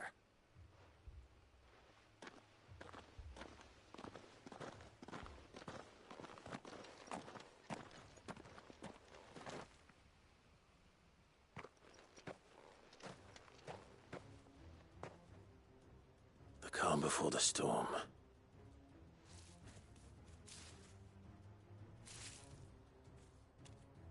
And here it comes. I will not let this village fall.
Looks like that's the last of them. Lord Rossfield! Change of plan! What is it? Owl from the rest. An Akashic curl's been sighted on Rhiannon's ride and is headed in their direction. Well, the better half of her guard is here. So wait, how many Akashic remain in Eastpool? Hard to say. My men are still facing some resistance, but I think the worst is behind us. I could order a detachment or two to fall back and... No. Let them finish the job. You stay here too, Sir Wade. Your men need you. I'll go after the curl. Join me only when Eastpool is won. If you're sure, my lord. May the Founder protect you.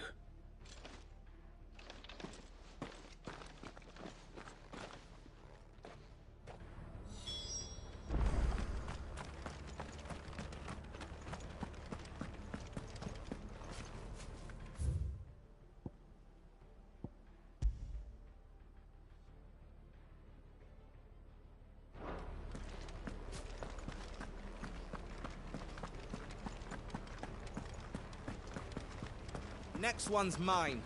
I might not know one in...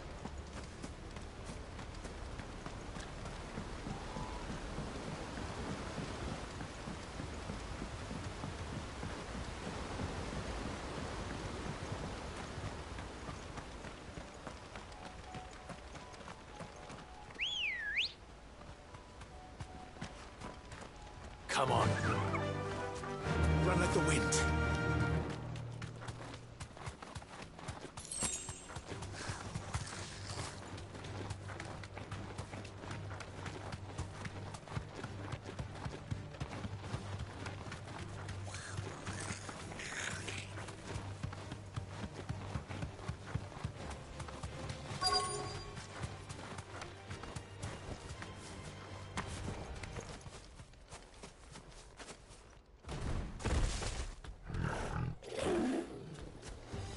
There it is. With me, Torgo.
All right. Back to Eastpool.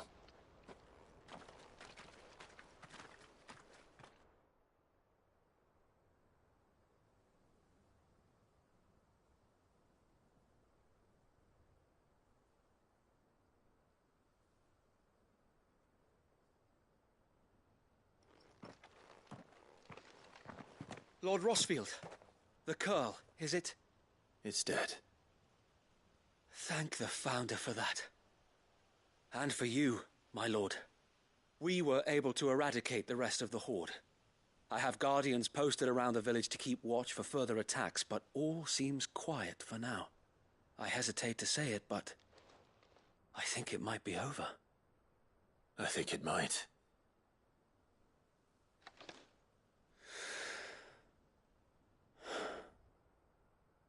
We did it. We saved Eastpool. Thank you, my friends. Thank you. No, Sir Wade. It's us who should be thanking you. You brought us together. Showed us what it means to fight for what you hold dear. We never had nothing to call our own before. We didn't know what it meant to protect it, but now we do. We really do. Forgive us, Sir Wade. You and your people saved us, and still we doubted you. But there's no doubt in my mind anymore. We're free men now, so we have to start acting like it. We have to fight to protect what's ours, to protect Eastpool. And we shall. We all shall. Together. This is our home. And if anyone or anything tries to take it away, they'll have us to answer to. Come on then. Let's get to work. This village isn't gonna rebuild itself.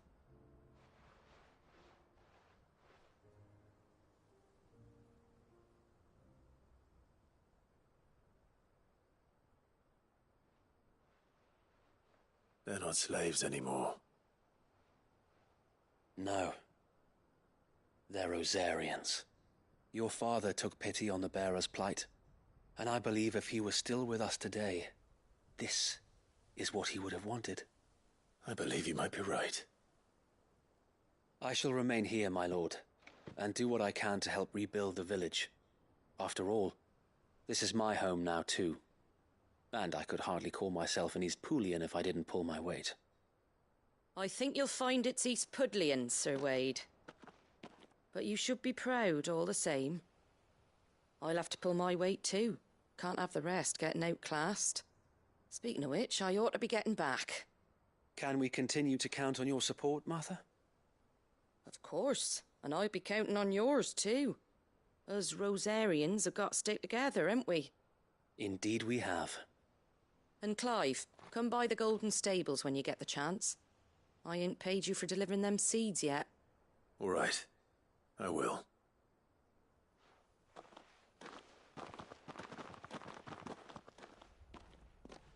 Lord Rossfield, do you remember our very first mission together? Clearing the goblins from the Stillwind marshes? How could I forget?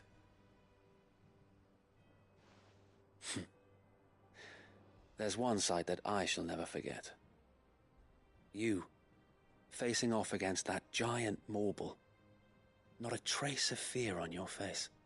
Since that day, there have been more than a few times when I felt like giving up. When the odds seemed so stacked in the enemy's favor, I thought I may as well just lay down my sword and surrender. But every time I would think back to the look in your eyes that day and remember what it means to be a shield. Know that whatever trials Eastpool may face, I shall never lose courage. Thanks to you. So Wade, you have always been a true shield.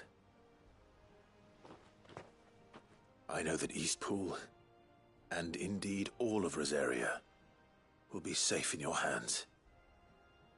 Thank you, my lord. I know the rest of the world will be safe in yours. I'll do my best.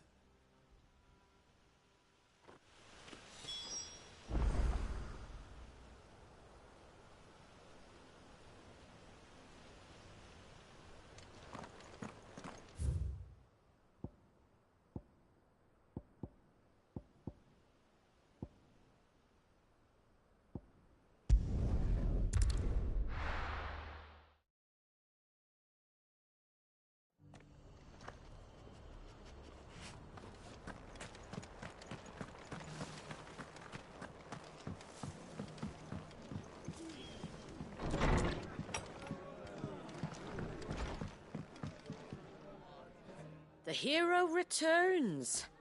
It's lucky you came by when you did, eh? Not only did my seeds get delivered, but you went and saved Eastpool and all. I just did what I could. And it's only right that you get rewarded for it. Take it before I change my mind. Thank you, Martha. So, Eastpool's finally back on its feet again. And a home to free bearers. Who'd have thought we'd see the day, eh? Well, it was your idea. I know that, but I never stopped to think what it would mean. Bearers in charge of themselves, thinking for themselves, working for themselves. Like your hideaway, but not even hidden away. Though I suppose the rest ain't much different nowadays. You know, bearers living free like that reminds me of when I first met Sid.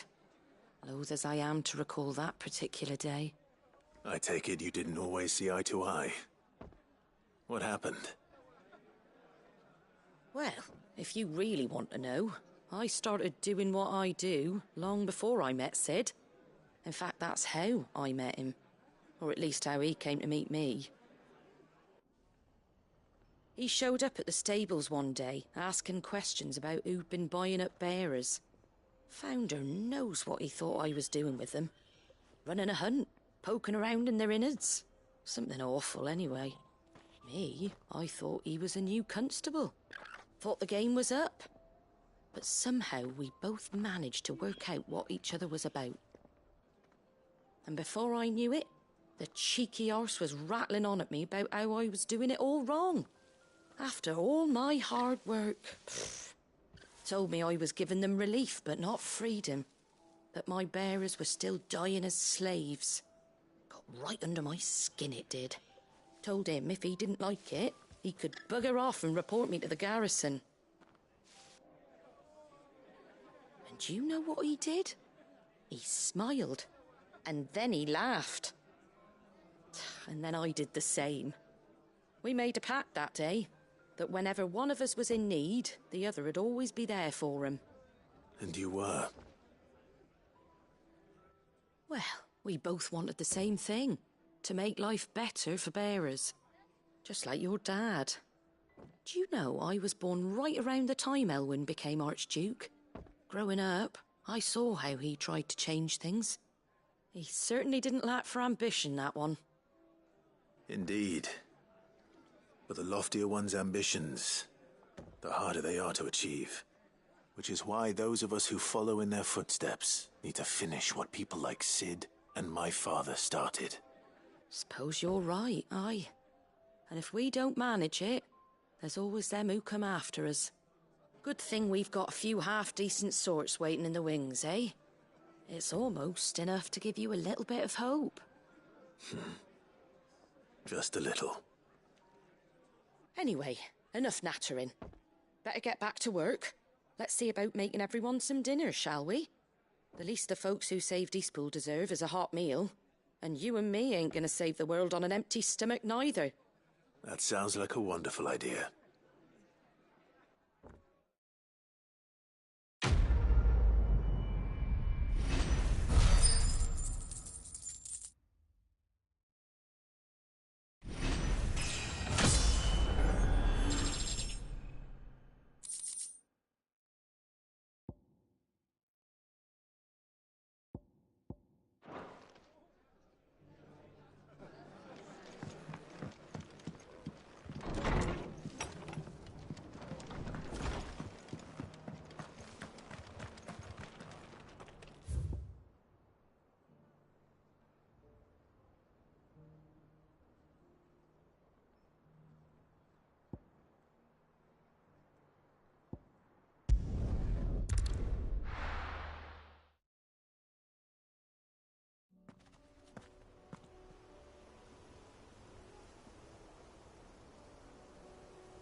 Let's go.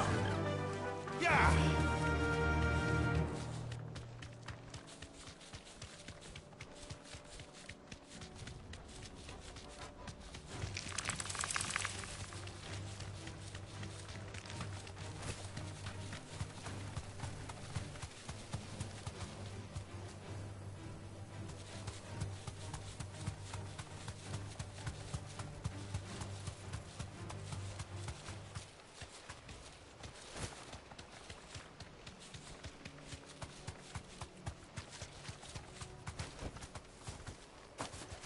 Here's the aqueduct.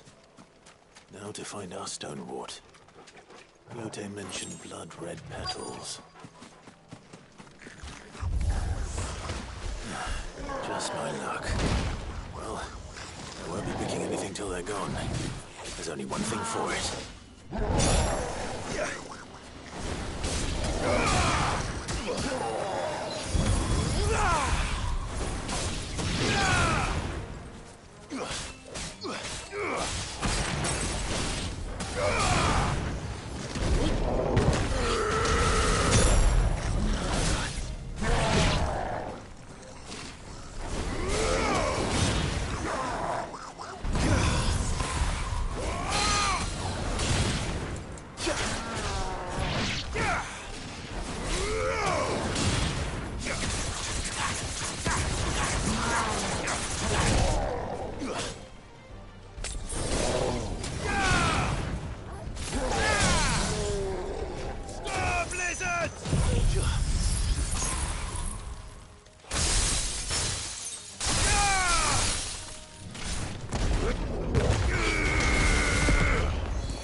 Nice try.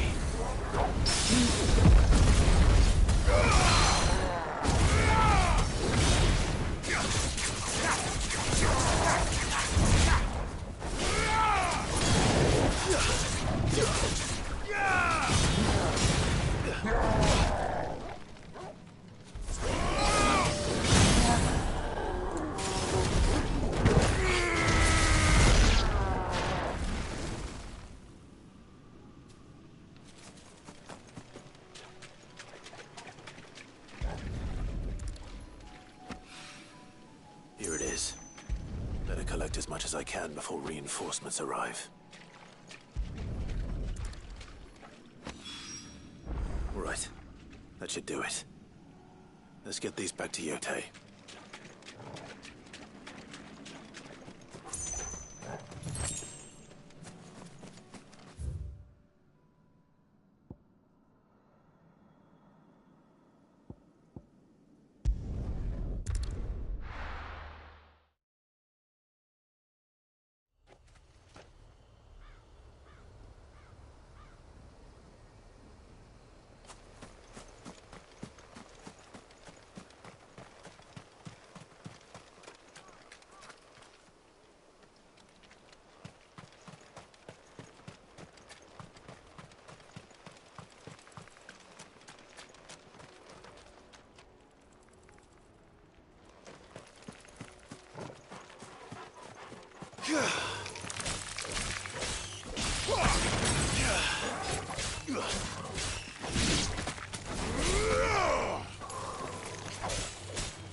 Good girl.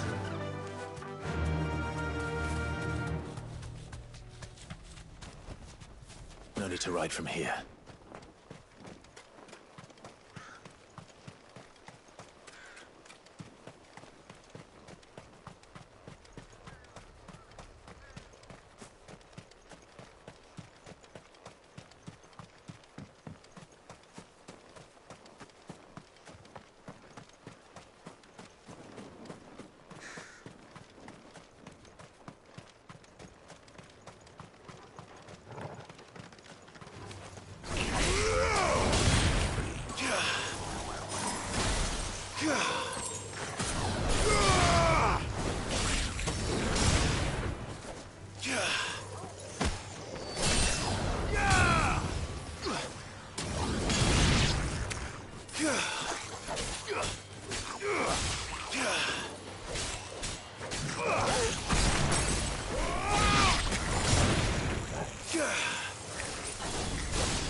Good.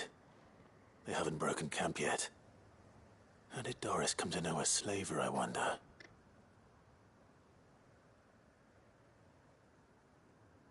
We've waited long enough. She's not coming. Ready the bearers. We're leaving. Back to civilization, is it, Mom? With all haste, lest any of you lackwits start talking like these feckless bumpkins. I presume your men are ready. We've suffered too many delays as it is. Any more and I'll be docking your pay. Yes, Mom. Oh, but before you go, it appears we have company. Kill him. You're welcome to try.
So much for your escort.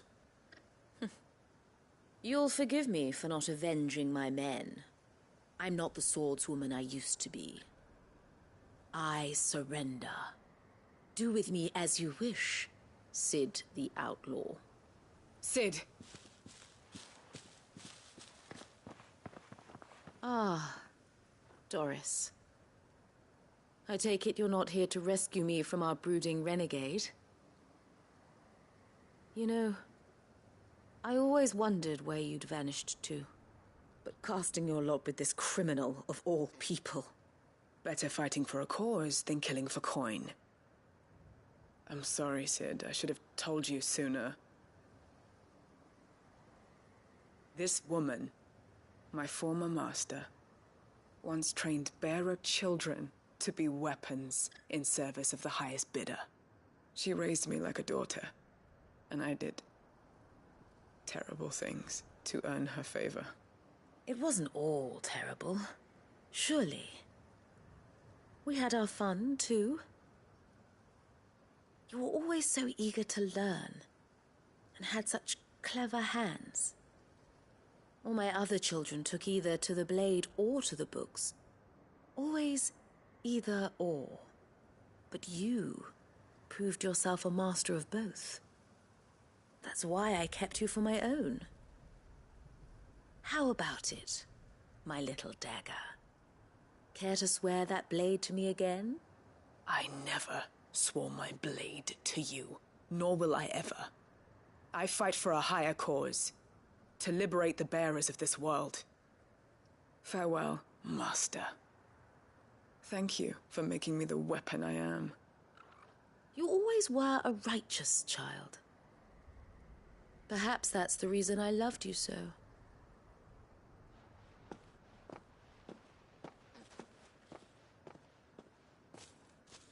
What do you want to do with her? I am not the killer she wanted me to be. Not anymore. And she no longer has friends in high places. The Dame does, though. Her connections at the Imperial Court will see that justice is done. All right. If you're certain. I am. And thank you for everything. Now, I better let these bearers know that they're safe.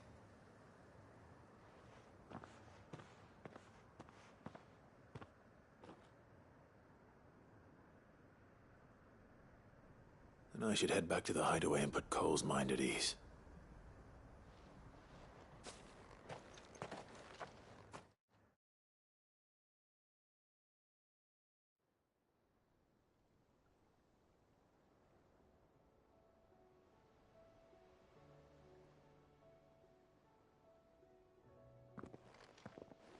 Welcome back, Sid. Doris's message just arrived. I hear you saved more bearers from being smuggled across the border. With any luck, they'll be joining us in the hideaway shortly. Oh, and your letter. You don't need to worry about Doris anymore. I'd been hoping as much. She mentioned one or two things in her report. So the slaver we'd been chasing all these months was her former master. Wish I'd known. She's been arrested, by the way, over in Sambrek. Went quietly, or so we're told. And she won't be getting off lightly. The Empire may have no love for bearers, but it's none too fond of black market traders either. Can't have been easy for Doris.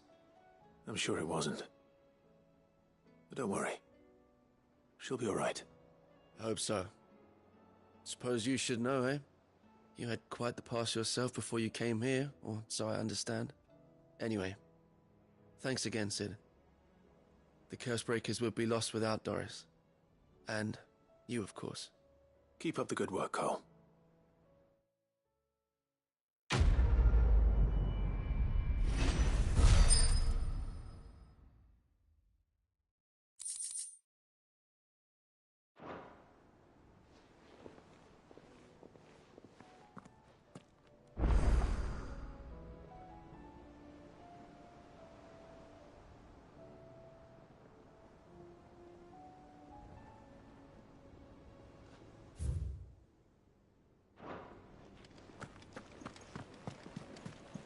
Covered in nicks and lumps, the lot of them.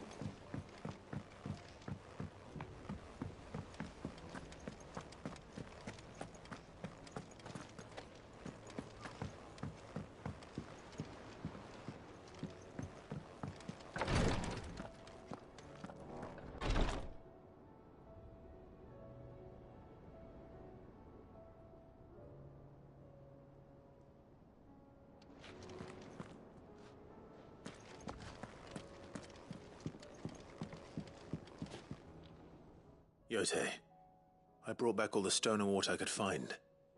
Will this be enough?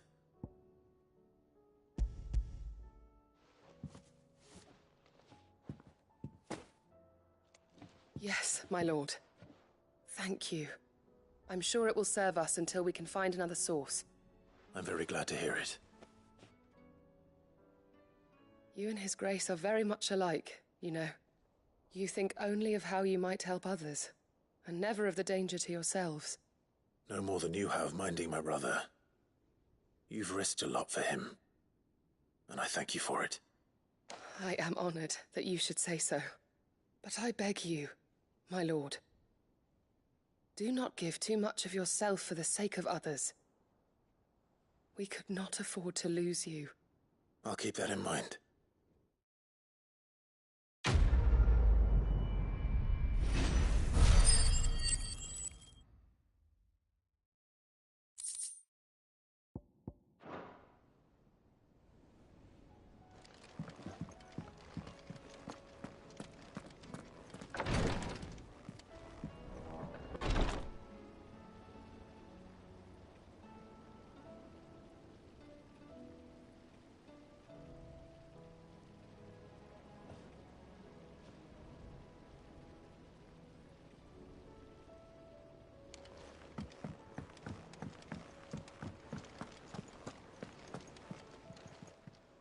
Clive!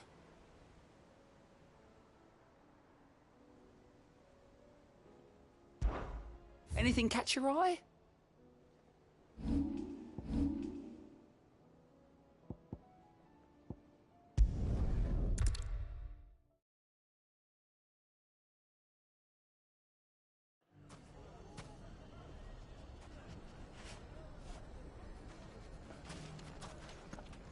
Everything's back the way it was. Take that, you naughty thief, and that! Stop. Clive! To what do I owe the pleasure? I just wanted to see how the town's been faring since you brought everyone together. Since we brought everyone together, all is absolutely wonderful. Conrad and Natalie's hands remain safely away from each other's throats and firmly at the helm. Our stores are full, and the bandits still too disorganized to raid them. Just as the good Lady Jane and Lord Underhill intended. Are you a lord? Lubor's going to be one too. They're going to make him the Lord of Dalimil, because of how he stopped all the grown-ups from fighting. It's the mayor of Dalimil, dear child, and the vote hasn't taken place just yet. But if the people wish me to lead them, I shall. And my first act will be to build a school so that menaces like you two learn not to interrupt your elders. Speaking of menaces, there may be a rather worrying one just over the horizon. May there indeed. I'm afraid the example Conrad and Natalie set in putting aside their differences and presenting a united front might have caught the bandits' attention. And they might have elected to take a similar approach. They have formed what one could call a League of Outlaws, and they grow more organized by the day. But we'll fight them all off just like last time, no matter how many of them there are. Won't we, Lubor? Of course we will. If we continue to work together, we can overcome any challenge we choose to face. The longer we avoid facing this one, the more difficult it will be, until the only way to overcome it might be to run for the hills. Our best hope is to nip these efforts at organization in the bud, by finding those ne'er-do-wells who have yet to join the cause, and ensuring that they never do. Perhaps a certain Lord Underhill might be willing to lend us his aid once more?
How could I refuse?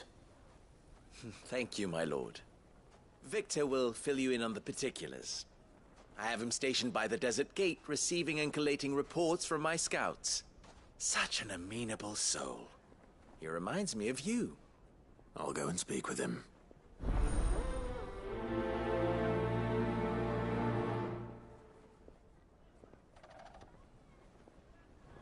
What's the difference between a lord and a mayor? That's easy. A League of Outlaws. Sounds like we have some competition.